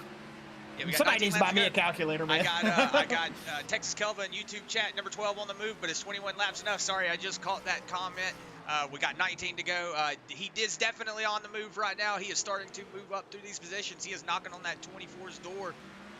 But we're going to see if he has enough time to at least get up into that top 5. He, like we said, he is knocking on that door and looking like he is strong out here right now. Currently, at the moment, I will say Frankie Barroso only 2.2 back from that third position. Like we said, the second place of Brandon Robertson, first place of Jonathan Swartz, both have about a 9-10 second gap on the cars behind them. So Jonathan Swartz, 10 seconds in front of Brandon Robertson. Brandon Robertson, 8 seconds in front of Jimmy Allen. So it's like, 8 seconds from first to second. Whoa, you see the 24 getting there really hot. Oh, man, I just got to stop doing math while I'm trying to talk because I'm getting all over the place. But yeah, Chris, you are right. That's the second time Casey Barlow gotten a little bit wide there. And look at Frankie Barroso into that top 5 now. Chris, he said, he might have enough time to get to the top 5. Frankie heard that and said, I'd take that personal. I'm on the move now. He's up into that top 5. And what I was going to say is, Jimmy Allen, that third place car, you see him right there rolling out of the top of the turn with John Kinder on his back bumper. So it's looking like that battle is going to be for that third place position towards the end of this night, as those are the closest cars for the highest position on track. You look on this back bumper of Jimmy Allen, that number 16 machine. As you see that Ford Mustang of John Kinder, that Rims 1 machine, and that number 12 of Frankie Barroso, who's got Casey Barlow that ran wide in that last section of the track. Able to get past him, Casey Barlow starting to slowly roll back up there. We're right on this hood view with Kinder, as he is on that inside lane, but you see that 16 taking the wide lane. Whoa, a little bit loose. He's still sliding. Gonna gather it back up. And I wonder if you know that it be Tokyo, because he is drifting out there in that number 16. That is going to open that door for that 21 of Kinder, as he's going to hit that first apex, run it wide right here, swing it back in, hit that second apex, and there goes Casey Barlow again, Chris. Very wide. And that 12 of Frankie Barroso got a little bit loose as well. Maybe not opening that gap just as much as he want to, but still 6/10 of a gap. And in 5th place, I'm pretty sure Frankie Barroso is having a fun time out there, as, you know, qualified 11th, sitting in the top 5 at lap number 28 of 45. It's a good feeling. It looks like Tyler Reed has actually went off track. Oh yeah, he has a round. Go back and see if there was anything that happened to cause that. Maybe it was just him getting into the gas just a little too early. Let's see. Oh, it looks like he might have got in too hot. Yeah, just locked those brakes up. Yeah. Just locked him up and sent it around. entered in too shallow and just a little bit too hot. So when you try to make that turn, just going that fast, it will send that race car aground. Not a lot of mechanical grips on these race cars. You know, they say the traction control on these road courses, that's your right foot. So you can lift, you're going to get that car settled. But look at John Kinder. He's going to make a big move. Too wide here through whatever part of the track this is. I'm sorry, I don't have my actual track map up. Like I said, very late to the session as I did get home from work, celebrating my mom's birthday. We were on just a little bit later. I'm going to go ahead and pull up that Sonoma track map because, like Chris said, not too familiar with this racetrack. I do know it enough to know where we're at, but yes, it looks like John Kinder just advanced that position. Now he's in that top 3, so let's see how long Jimmy Allen can hang on to him in front of him. Maybe Jimmy Allen starting to heat those tires up, as you saw him coming out of this turn right here, getting sideways, still getting a little sideways, so heating those rear tires up just a little bit. We've got 17 laps to go, so let's see how long it takes for him to get back into that position. Looks like Nicholas Noggle has actually crashed. Yeah, he's went around in the front part of the track. Oh no, that 08 at Nicholas Noggle blown up our Canadian friend out there along with Tyler Reed, the 2 Canadians, and it looks like Nicholas Noggle might just had his night ended here on lap 29. As you see John Kinder now, he's going to put himself into the top 3. Kinder on the roll here as they come into turns 8 and 9 right here, coming down into turn number 10 to hit that turn at number 11. You can tell I got the track map now, baby. I know where we're at. I was just joking with you. I was just seeing if y'all knew the track. As it looks like, as you see here, Nicholas Noggle, sorry, I was looking at the wrong name. Jonathan Schwartz has got a 13-second lead over Brandon Robertson. So if you look up here on the track map, you see the number 95 coming out of 3A going into 4, and the number 2, Brandon Robertson, he is just now coming into turn 3. So there is a big gap between that first and second place position. So right now, the closest battle for position is this third and third, fourth, and fifth place position. So we're going to kind of ride on with them. I do apologize to Jonathan Schwartz and that number 2, Brandon Robertson, that we're not watching you guys, but man, y'all are running off and leaving everybody. So we're going to sit back here with these guys that are battling it out. We will go up there and periodically check with them. But right now, it looks like John Kinder's starting to pull away just a little bit from that number 16 of Jimmy Allen. As I say that, Jimmy Allen pulls up on that outside. Big move into that turn right there as they shoot it down right here into the drag strip section. As that is coming out of turn 6A, and that double apex turn up here, turn number 7.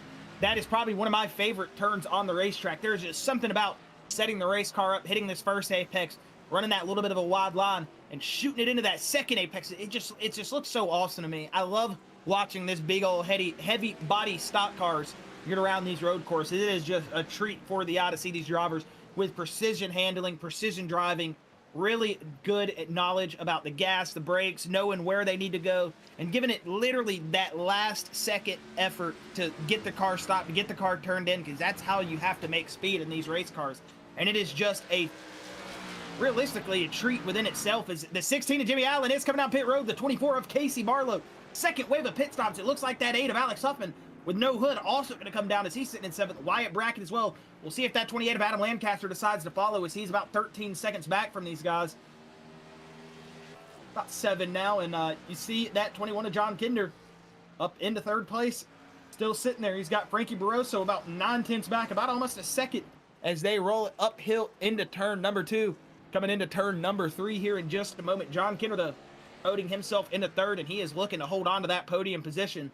As you see, Brandon Robertson 11 seconds ahead of him in that number 2 machine, and then about 15 seconds ahead of Brandon Robertson, it's going to be that number 95 of Jonathan Schwartz. Yeah, it looks like as I was getting up to run to the concession stand real quick, it looks like got a couple of guys come down pit lane. We got Jimmy Allen, Alex Huffman. Jimmy Allen actually coming out now. Casey Barlow, Wyatt Brackett all coming out of pit lane. Tyler Reed's also in right now. So looks like this battle for that 3rd place position is going to be between that number 21 of John Kinder and Frankie Barroso, that number 12 Chevy Camaro. Ooh, excuse me, I lost my breath there for a second. Eat a Snickers, Chris. You're not yourself when you're hungry. I don't know why I just said that. That was the most random thing I've ever said. Either way, speaking of random, Jonathan Schwartz. Not random. I don't know why I said that. I'm just all over the place right now, man. I'm getting hot in here, man. Mom's got to turn the AC on, dude. I'm sweating up here in the booth. That 95, though, Jonathan Swartz doing a good job, and it sounds like the 21, John Kinder, going to be coming down pit road here at lap number 32. Brandon Robertson still has not came in, and Frankie Barroso going to chase that 21 through pit lane here. And I want to say you don't have to, you don't have to actually get the car slowed down to right there. That's when actual pit road speed limits do come into play. So if you can get around there just a little bit faster than some of those guys, you can make some good time up on pit lane. We'll see if Kinder and Barroso able to hold that position as that 6 Valvoline machine of Tyler Johnson going to be pulling down pit road as well here on lap number 31. Right on board here with that number 1 is Scott Fritz, and that Speed Works Ford Mustang as he rolls it out of turn number 7. Going to be coming down the hill into the S's, also known as turn 8A, as he is water whipping in through there. And Jonathan Swartz just caught out on the radio, throwing out the virtual hand wave just to the fans at this point, because ain't nobody in striking distance of him at the moment. And just going to be telling everybody he is coming down pit road. We'll see if Brandon Robertson, Adam Lancaster, and those other tops, or the rest of the top 5 drivers do decide to follow him down pit road, which it looks like Jimmy Allen, that 16, actually in that 5th spot now as John Kinder fell back under that pit stop. About 2 seconds back from Jimmy Allen. He's going to be on those fresher, 1 lap fresher tires. We'll see if that does help him out, because we know on these road courses, those tires go fast. We'll see if he's able to catch back up here. Looks like he is, and look at that 8. Alex Huffman with no hood. He is battling back, saying, yeah, I might have been in a little bit earlier damage, and that 16, he is shooting it in there. Ooh, a little bit loose. And they are battling 2 wide here as they shoot it down through turn number 6 and 6A, coming to this drag strip, and it is going to be a drag race. 2 wide up the drag strip into turn number 7, and there's that drag race we were talking about, Chris. We're finally getting to see it, baby. Yeah, let's see who is going to make that break first and then get to turn in faster. It looks like the number 8. 8's got the line, but the 16's going to come back under right here. Whoa! 8's a little loose, but he is going to make it stick. The 16 of Jimmy Allen just had to hop out of the gas, or he was going to be giving him the big old punterino, but he did not. He got out of it. Going to give that 8 just a little bit more room and maybe think, hey, if I've got this much pressure on him and he's giving it all, I might be able to get past here in just a couple moments. We'll see if that 8's able to gather back up and run a lot more consistent here, as he has promoted himself currently into 5th. He's going to move up as farthest as 4th place here, as Adam Lancaster is in that 3rd spot. Has not pitted since that lap number 18 pit stop cycle from under caution. The 16 of Jimmy Allen going to give the 8 a little bit more of a bump. And look at John Kinder. That's over the door for him. Frankie Barroso and Wyatt Brackett right behind them, just about a second off, or a couple tenths off, excuse me. We got a freight train rolling down the front straightaway here, Chris, and rolling up into turns number 3 and 3A. This is starting to get good here for this 3rd place position. Yeah, as we're riding on board here. As we're riding on board here with John Kinder, you see him get right up on that back bumper of that 16, Jimmy Allen, but he's going to back off of it, let off that loud pedal just a little bit so we can get him sitting around. Because we do know that John Kinder, he is a gentleman's racer. He loves to loves to give room when he needs to. As we've seen him racing a lot this season, he is giving a lot of room. So, good sportsmanship. All these guys, like I sound like a broken record all the time, but these guys are not, bad drivers at all. They are really good drivers. They know when they need to stop. If you see that 16 get loose again, he is just eating those rear tires up going through that turn. And Chris, it looks like Brandon Robertson, who has not pitted, he's going to be in that 1st place position for the moment. He's got about a 20-second gap on Jonathan Swartz, so that lead isn't going to stick when he does have to come down pit road. Maybe he's trying to save fuel. We'll see. I don't think he's going to be able to stretch it at all. But, who knows? This is a weird sport. This guy can be just rolling out there for all we know. If you want to check on Brandon Robertson, Chris, see how he is doing up there in the lead, as he's rolling about 65 miles an hour there through 3 and 3A. Going to come down this little short chute, roll it into that hard right-hander at turn number 4, and get himself set up for 5, 6, and that drag strip straightaway.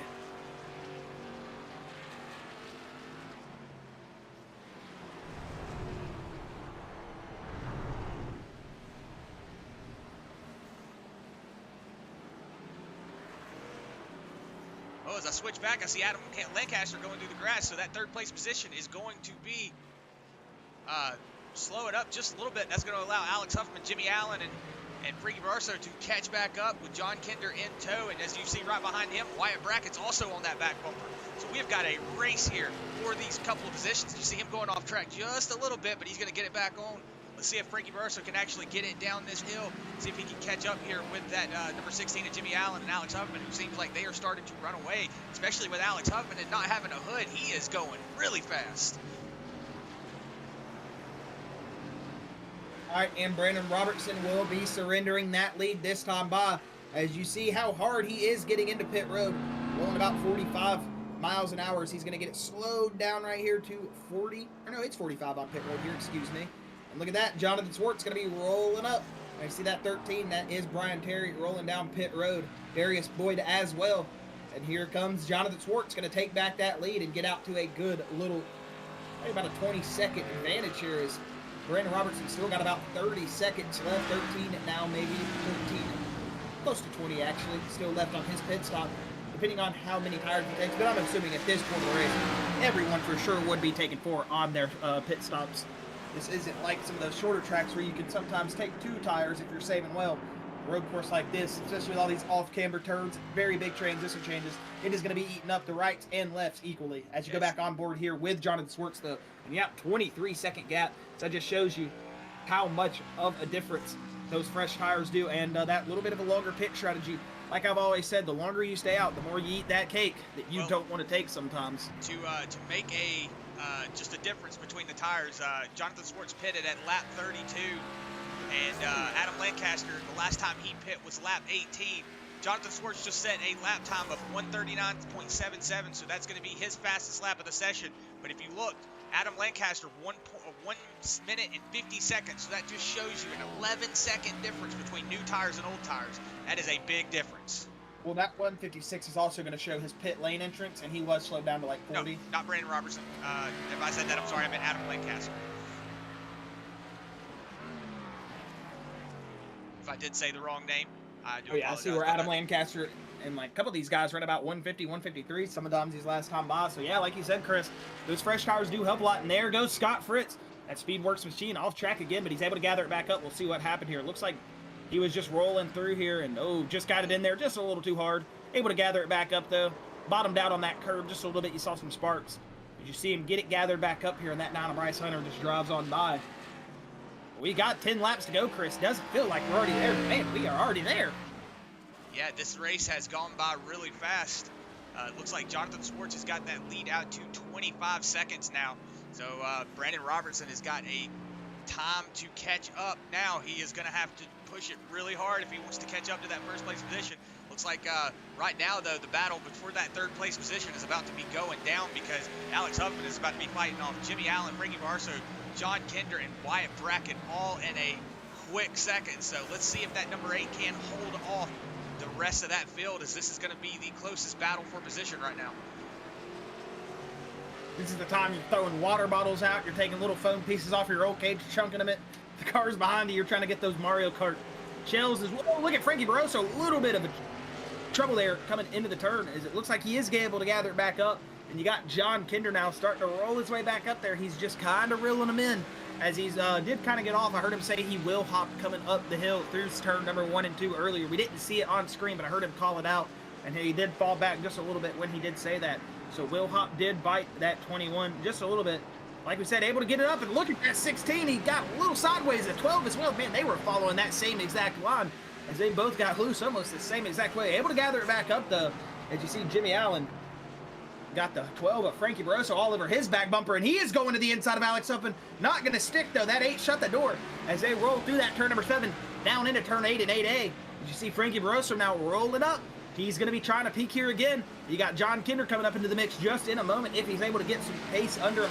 He's about a second and 5 tenths back, 10 tenths now, as John Kinder seems like he just got a little bit of a bad run there through this turn 8 section as they roll up through 9 and 10 and get ready to take this turn 11, which is my favorite turn on the track.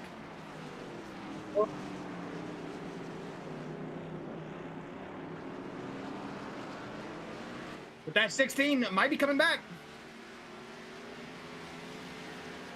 Yeah, as it looks like that number 12, Frankie Barroso, he was going to take that on the inside, and he made it stick. That 16 of Jimmy Allen, he is trying his best to get keep that position up, but it looks like he's going to fall back. That's going to allow John Kinder to pull up just a little bit. So maybe if he can catch on these straightaways, just that little bit of draft, so that way he can pull up to him. The draft's not really going to matter on these road courses, but it does help on those straightaways. But it looks like the 16 is putting it all over the back bumper of that number 12. And while this is going on behind the number 8, that is giving him a little bit of a time to just pull that gap out to about a second. You see Brandon Robertson sitting in that second place spot. And you look at Jonathan Swartz, who's got a 26-second gap on that second place position of Brandon Robertson. Alex Huffman is sitting in third, Frankie Barroso fourth, Jimmy Allen rounding out your top 5, John Kinder in 6th. And oh, we got to move up this drag strip here again. Too wide. It looks like the 12. Frankie Barroso going to get that better run. We'll see if the 16 tries to outbreak him here. Looks like he's going to run a little bit wide. Going to lock up that right front in the number 12. And that's going to open the door for John Kinder again to pull back up as he has Wyatt Brackett all over his quarter panel. Yeah, I was going to say, it looks like Wyatt Brackett was starting to pull up on that inside. Looks like he was going to try to make a move, but he backed out of it there just for a second. Probably got back into the gas just a little too soon and had to get out of it, so that's going to allow that 21 to start pulling away. But like we were saying, Josh, Frankie Barroso, he is on a move right now, up 7 positions from his original starting position. And at that stage break, he was in 10th place, already up to 4th place. Oh, and that's going to open the door, Chris. There comes John Kinder as the 16 got loose. Wyatt Brackett getting in big time. A little bit of a bump there to that 21. They're going to be 3 wide for a moment coming through turn number 11. And it is going to be a drag race between that 16, that 21, as they roll it out of turn number 12. And oh, man, who is that? That's the 14 of Tyler Reed. Looks like the Wood of Scott Fritz. All sorts of trouble going on in the back of the field as these guys have just been having a handful here at Sonoma. We'll see what happened and then go right back to this battle. Oh, you see the 14 hit the wall. 14 hits the curb, banana curve, and jumps up. And he's going to collect the number 1 there of Scott Fritz. And it looks like Frankie and them have started to pull away from that 21 of John Kinder and Jimmy Allen in the 16 car. Looks like Frankie's got a handful of car right now trying to catch up to that number 8. But like we were saying, Alex Huffman in that number 8 Chevy Camaro has no hood, but he is still dominating right now.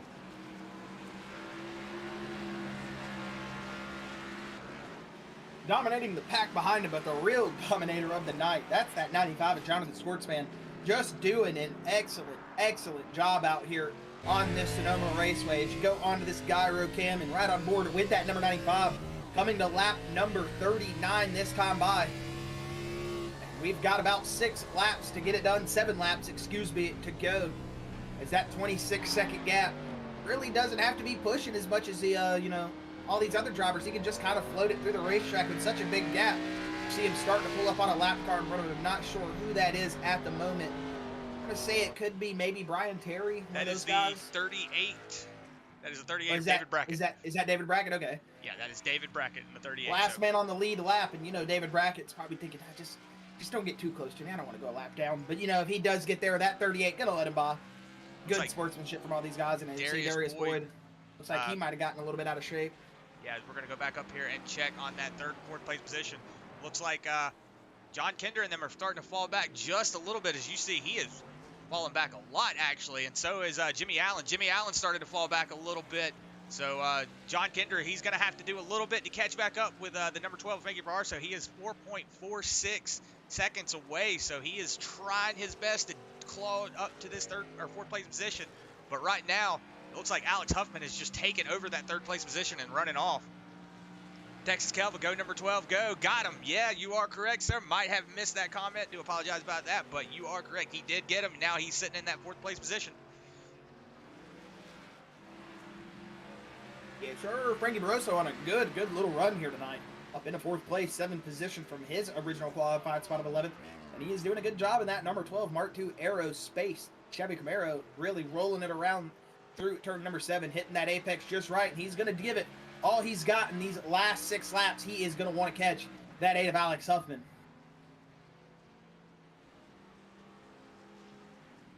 Yeah, as we're looking at track right now, as you see, the 95 is about to be going up into turn 3, and the number 2 has actually not even crossed the start-finish line. So that just shows you how much room is between that 1st and 2nd place position, as it looks like Jonathan Swartz is starting to catch that 38 of David Brackett. So it looks like he is going to be putting him a lap down in a few seconds. It looks like Wyatt Brackett actually went off track, so let's see, maybe just got a couple of tires off. No, it looks like he slowed down a lot. That's going to allow that 24 of Casey Barlow to make that move on the inside, and he's going to take it. Let's see if, oh, it's the 33 of Wyatt Brackett starting to get loose. Oh, he's still getting loose. That was just that shift up the gear, really getting through it. No lift. That just spun the rear tires up just a little bit after they got a little bit hot. He's able to grab it back up and get rolling again. As you see Tyler Johnson here with that 15 of Matt Grenier. He's going to get loose now. Let's see if that opens the door for the 15. But it looks like the 6 is going to shut the door. That same little bit of a wiggle there, getting back into the throttle. As you see the 6 sitting in that 9th position. This is your battle for that 9th position, as Matt Grenier sitting in 10th. They are racing right here for that 10th and 9th position. As you see John Kinder 4/10 out in front of that 16 of Jimmy Allen. 5 seconds back from that 12 of Frankie Barroso. As well, it looks like Scott Fritz has went off in turn number 11. Just this track seems to be the kryptonite for some of these drivers here tonight. Scott Fritz, one of those people that it is not taken lightly, or excuse me, the track is not taking him lightly. It is giving some of these guys all the business, giving them the 1-2 combo and just putting them on their butt. But hey, they'll be back next week at these ovals, and they will be running for the rest of the season. We got a lot of fast guys out here. Yeah. And it's a shocker to see those guys that are so fast sometimes be kind of like a little off pacer at these road courses. It's just weird thinking, man, they're human too. Yeah, as well as I was saying earlier, I did see that Scott Fritz was saying in the Discord that he was not excited about racing this. He says, now if I can get points for going off in the dirt, we're good. But it does not look like Scott Fritz is handling this track all too well. Like we were saying, he is a dirt track racer, so they do like to go right to go left, but they do not like to go right the way that they have to on this track.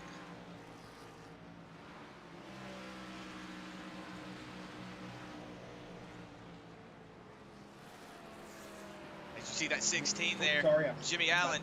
As you see the 16 of Jimmy Allen starting to pull up to that number 21 of John Kinder. He is starting to find some kind of pace to catch that 21, but it looks like the number 8 of Alex Huffman has started to pull away from that number 12. He was starting to catch him there, as we saw a couple of laps ago. He was almost on that back bumper, but now it looks like Frankie is starting to fall off just a little bit. And yeah, as you see him starting to wiggle a little bit coming down that turn. Whoa, it looks like he's major sideways. He was sideways almost the whole way down that hill. Yeah, that's just one of those, you lift and let the car slide. You're just thinking, please grip up, please grip up, please grip up. It looks like it did, as you see that 12 of Frankie Barroso. Nice looking all black suit. I love those just very, very simple race suits. They look so good to me. And that is a good looking race cars. No, those aren't NOS models. I bet Frankie Barroso's wishing they were, though. He'd hit that switch and get all up on that back bumper of Alex Huffman. But he's going to have to do it with pure grit and determination, as that 12 is on a good spirited run right now. Like we said, 11th position for his qualifying spot, moving himself up into the 4th place. We know Frankie Barroso would love to be sitting on that podium at the end of this. After all the trouble that we've had drivers going through tonight, you see Brian Terry, Scott Fritz there driving around. You see David Brackett coming up into the picture there in turn 3A, as we will roll back on board here with that number 12 of Frankie Barroso, who it looks like he in some turns might be a little bit better than that 8 of Alex Huffman, but still an almost 2-second gap, as it's down to 1 9/10. As it looks like Jimmy Allen's got around John Kinder, Josh.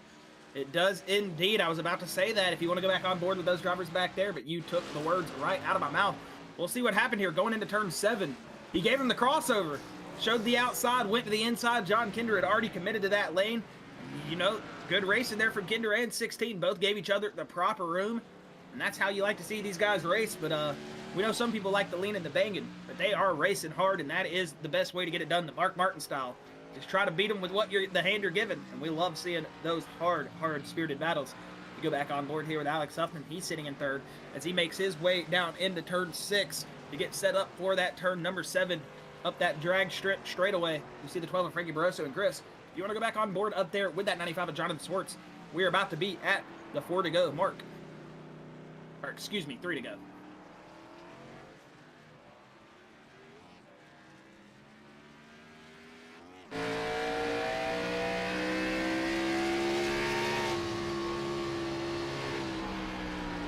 Looks like Jonathan Swartz has just ran off, hauled the mail, taken it. He's taken it to the building. He's going to ship it off. He has done everything. He has done nothing but work really hard. He has got a 30-second lead on that 2nd place of Brandon Robertson. So, short of a miracle, which don't want to jinx him here with a commentator curse, but it would take a miracle for that number 2 to catch up with that number 95 of Jonathan Swartz. It looks like Casey Barlow is wrecked. maybe just had to slow it down a little bit. Just going to check, make sure. Yeah, it looks like he is fine.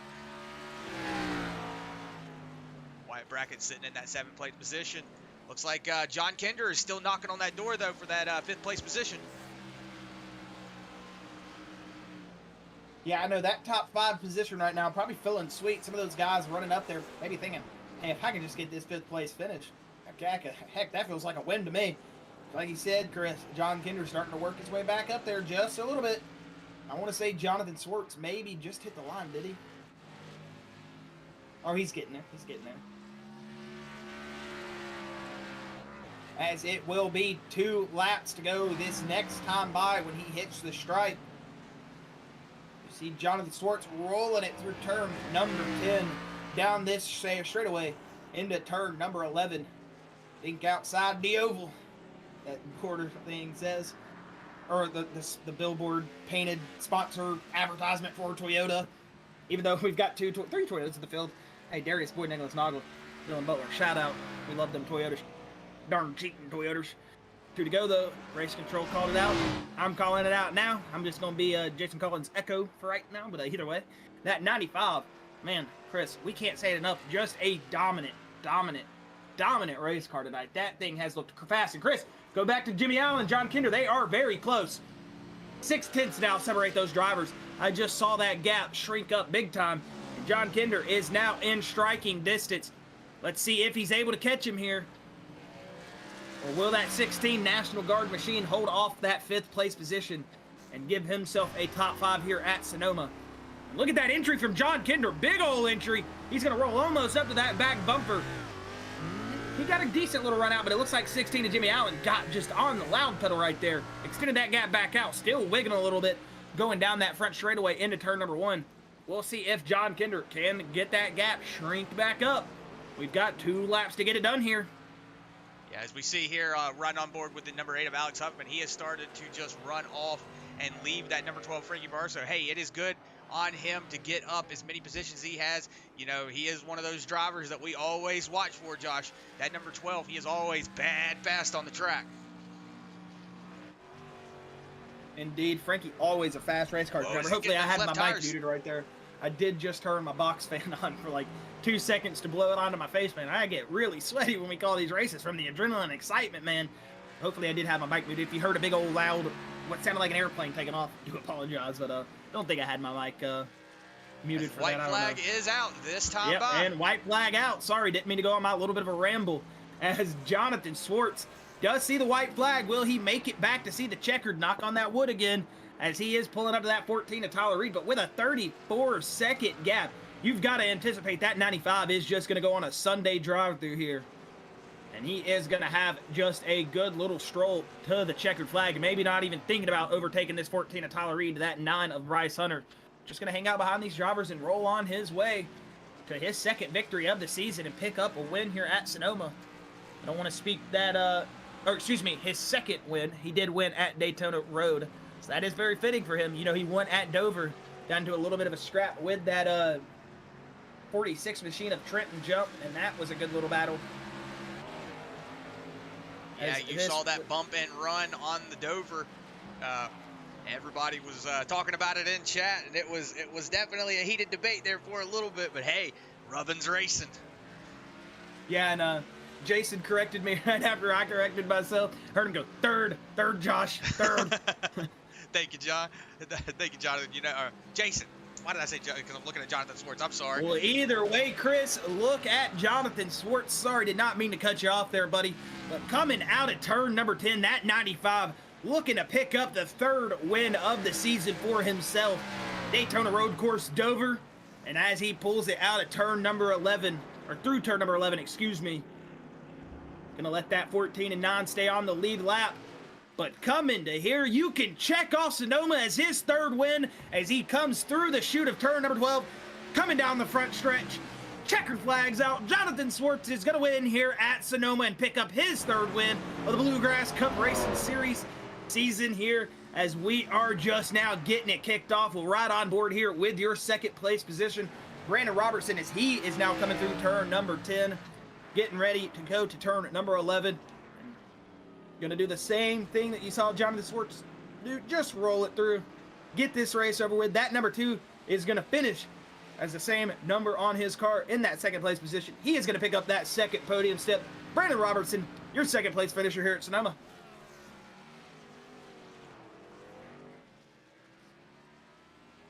As you can see, Alex Huffman, he's going to be pulling across as your third place winner. So we're going to go back. Frankie Barroso, he is going to cross the line. Oh, John Kinder all over the back bumper of Jimmy Allen. He's trying to make it, but it ain't going to stick. 5th and 6th place going to go to Jimmy Allen, John Kinder. And like you said, Chris, 4th place, Frankie Barroso. Good little run from him. Fun to see if Frankie get up there and run that top 4 here at the road course. Going to go back to 7th place here, Wyatt Brackett, as he is still racing to that checkered flag. He is going to finish in that 7th place spot. Then you got Casey Barlow rolling up here to come catch 8th. You see Tyler Johnson, that 15, and Matt Grenier still battling. They're battling for that last 10th place position. Door to door, wheel to wheel. It looks like Tyler Johnson is going to pick up that 10th place spot. Excuse me, 9th place.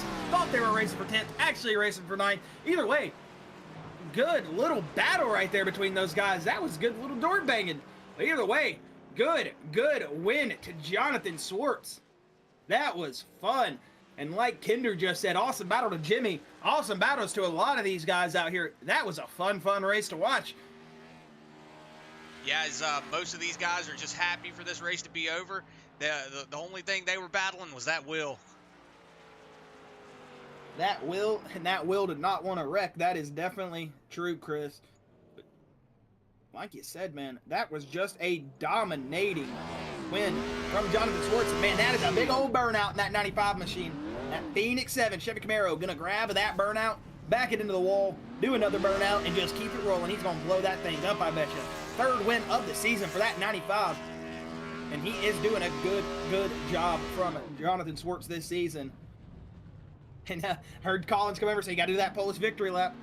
And Swartz said, you got it. And now Huffman's telling him he's got to do it in reverse.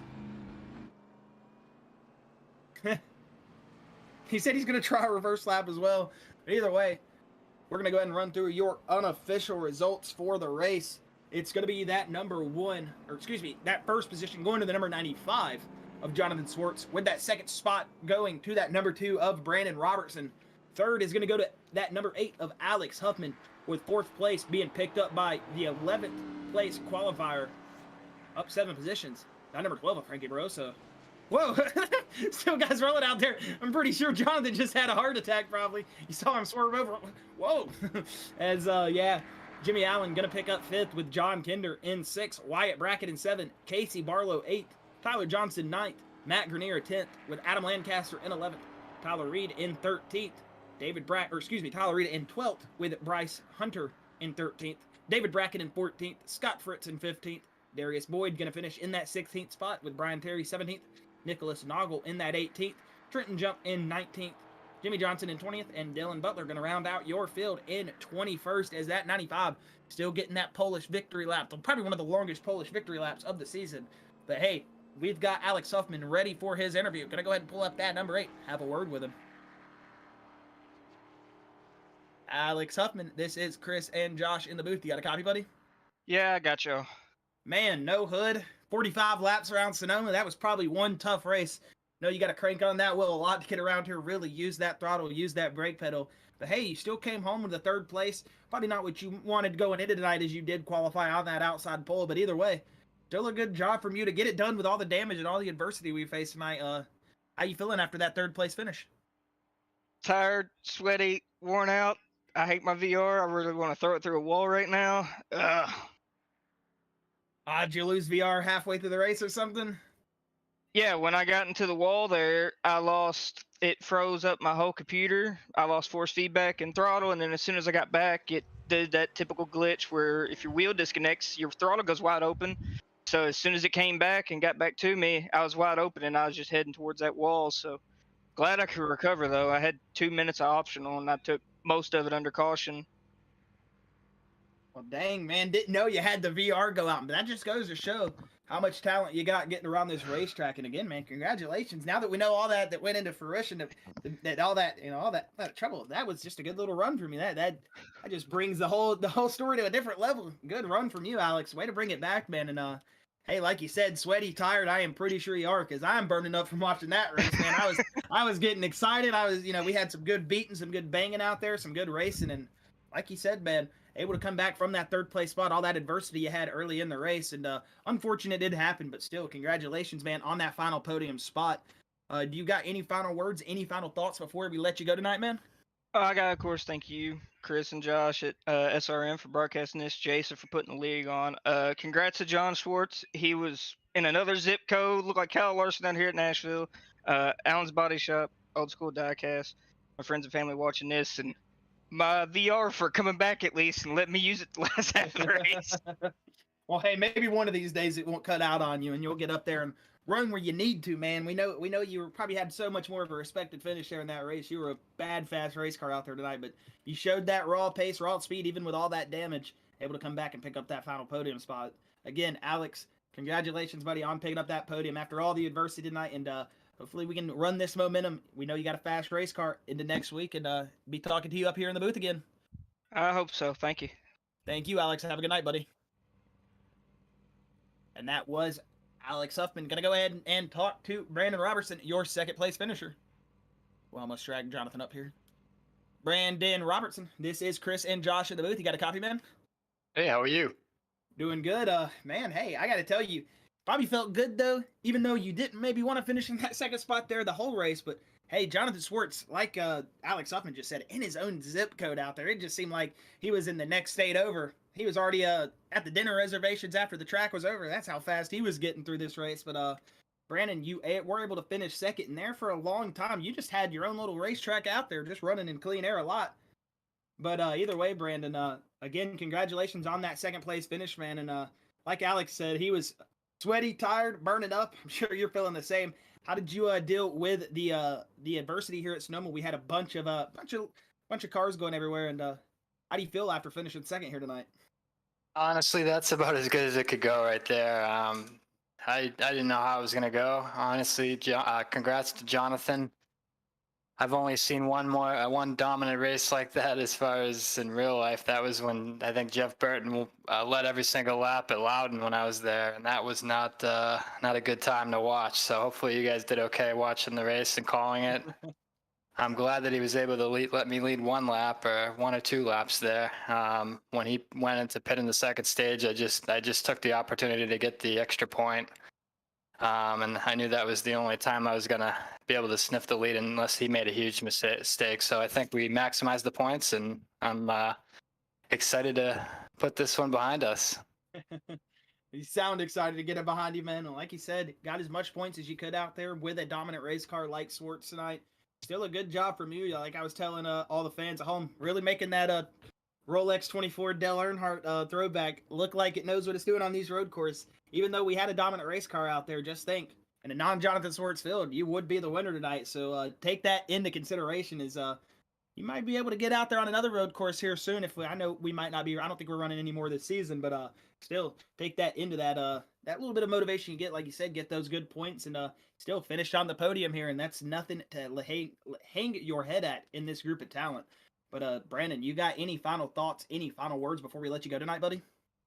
No, just thanks Team New England. We do a lot of practice usually, and I haven't been to a lot of these practices, but we did do a secret practice before the race, and that definitely paid off. It was extremely warm on the track, and it was definitely icy. We're used to driving up, we're used to driving on the ice up here in New England, so I was kind of at home out here in California. So I appreciate you guys as well. All right, well, thank you, Brandon, for the kind words, man, and appreciate you for being out here, putting on a good show for the fans at home. I know you said kind of a little bit of a Brandon or Jonathan Schwartz show, but hey, we were still checking through the field, watching all you guys get it done here tonight, and it was fun seeing all y'all show that road course skill. Like we were saying earlier, big old stock cars getting around here, not always fun, but y'all did the best y'all could and came home with that second place finish, man. Again, congratulations, and hopefully we'll be talking to you next week in the booth again. Have a good night. Take it easy. You too, buddy. See ya. Okay. And yes, sorry about that, folks. We do run one more road course. I don't know why I am so bad. I was just looking at the schedule when I said that too. Chris did correct me. We are at Watkins Glen, so Collins, don't come at my neck, man. I am just been all over the place tonight. But either way, gonna go ahead and bring in Jonathan Swartz. Have a word with your winner here tonight. All right, Jonathan. I know you're already into tomorrow, but this is Chris and Josh in the booth, man. You got a copy? I got a copy. Man, you were just hauling the mail out there. Like everybody said, this was just the Jonathan Swartz show. We talked to you at the end of stage one, asked you what it took to get done, and you delivered. Like we were saying, you were in another zip code, and now you might as well be in Thursday already because you were hauling out there. Over a 40-second gap, I want to say, there at the end. And just that 95 machine looked bad fast tonight. How does it feel picking up the third win of the season? And man, how glad are you that this thing's finally over? Yeah, that was a long race. I'm definitely sweating after that. It was a lot of hard work just managing those tires and just I mean, you had to correct the car a lot when it was like oversteering, and then getting through lap traffic was a bit of an issue. I got in the grass a few times just trying to avoid them, trying to guess which way they were going to go. So sure, I didn't really have someone too close behind me during that final stage there, but definitely still dealing with tires and lap traffic and that difficult pit entry. Those were all things to worry about, and just figuring out when to pit, just trying to figure out how to split the stage in two. I think I saw Brandon pit a bit later. I think he was saying he wanted to lead some of those laps, but I was also curious if that overcut was going to help pull down or get some time at the end of the race there. Since I know these races, I know I had one stage one, but I feel like these races, just the way the stages are placed, it's like you're really just trying to get a feel for that car the first stage, and then by the time we get that restart, I feel everyone kind of is back up to speed, and they have a really good shot at like having a lot better start and just run overall, knowing what to expect after a long run. And so I was expecting that second stage to be a bit more difficult than the first stage, where everyone was just getting comfortable with the car, and I was honestly surprised to get such a big gap at the end there. But yeah, just really trying to be consistent, and gotta give a shout out to my sponsors, Phoenix 7 Racing and GTR Simulators. They told me that if you use code Phoenix, you can get 15% off on their website on any on the rigs or stuff like that, and also RS button boxes. But I also have to give a shout out to some of my Phoenix 7 teammates, since they actually participated in the Olympic Virtual Series today. So if you check out the Olympics YouTube channel, you can check Andrew Brooks and Daniel Solis participating. They are some of the top 16 in the world on GT Sport, and they got to participate in the Olympics. That was pretty cool. So definitely got to give a shout out to those guys. But yeah, super happy to get the Phoenix 7 Racing Camaro in victory lane. Heck yeah, man! You just gave me chills up the arm right there. That's a pretty cool shout out right there, man. You got some boys out there running the Olympics. You got you running the show here tonight at Sonoma, man. This is definitely a good little team win today. So hey, congratulations to you, Jonathan. Like you said, you just gave all the information right there. You just poured it out. So I really don't have much left for you. You just gave us the whole race and the rundown. So again, great job, man. That was, as much as everybody else was saying that, some of these people think these spread out races a little bit boring, but nah, that was awesome. Just watching one single car put on just one heck of a show like that, that was just an amazing showing from you. Like you were saying, and like we were saying earlier, very finicky with these race cars on these big old road courses. So just able to keep your concentration. A little bit of hiccups there, but still, you got it out there. You hung out in the lead, and you did one fine job. And again, congratulations, Jonathan. Got all your sponsors and everything all through there. If you got any final thoughts, if not, we can go ahead and let you go tonight, buddy. But again, congratulations, Jonathan. I did just have two short things I wanted to say also. Just giving a shout out to John Peel as well, since he was wanting me to do one of the Polish victory laps around the road course. He thought that would be a nice tradition, so I had to honor that. So hopefully he's proud of that Polish lap. And also just giving a shout out to Frankie Barroso. He said at the start of the race that managing tires, I feel that was the thing that would be important, and just being able to control the throttle, which is something that would be helpful for a lot of dirt drivers. And I have barely been able to get out of the D license in dirt on road and on oval, and so it's like I could understand it being useful for a dirt driver to like transition to the road, but for someone that is horrible at dirt, I'm honestly impressed to have done as well as I did. So just gotta give a shout out to those guys. Heck yeah, Jonathan. Man, congratulations on picking up the 3rd win of the season here. I know you are pumped for that. You can hear it in your voice. I know you're excited. And hey, go celebrate for the rest of the night, man. You definitely deserve as all the celebrations you can get, all the kind words. You did one fantastic job here. And hey, hopefully you can run this momentum through the rest of the season. We know you're bad fast on the 1/2 miles. We know you're bad fast on the road courses now. But yeah, we're looking to see. We're gonna be circling with that name now more, buddy, because you are showing that you can haul the bell and you got a fast hot rod under you. So again, congratulations, Jonathan, and hopefully we will be talking to you here in the future, man. Thanks, Chris and Josh. Appreciate it. Thank you, buddy. Have a good night. And that was your winner, Jonathan Swartz. Man, an awesome, awesome showing from all of our field. Whether it was the hiccups, whether it was, them racing hard, or just the pure domination we saw out of this 95 machine to pick up his 3rd win.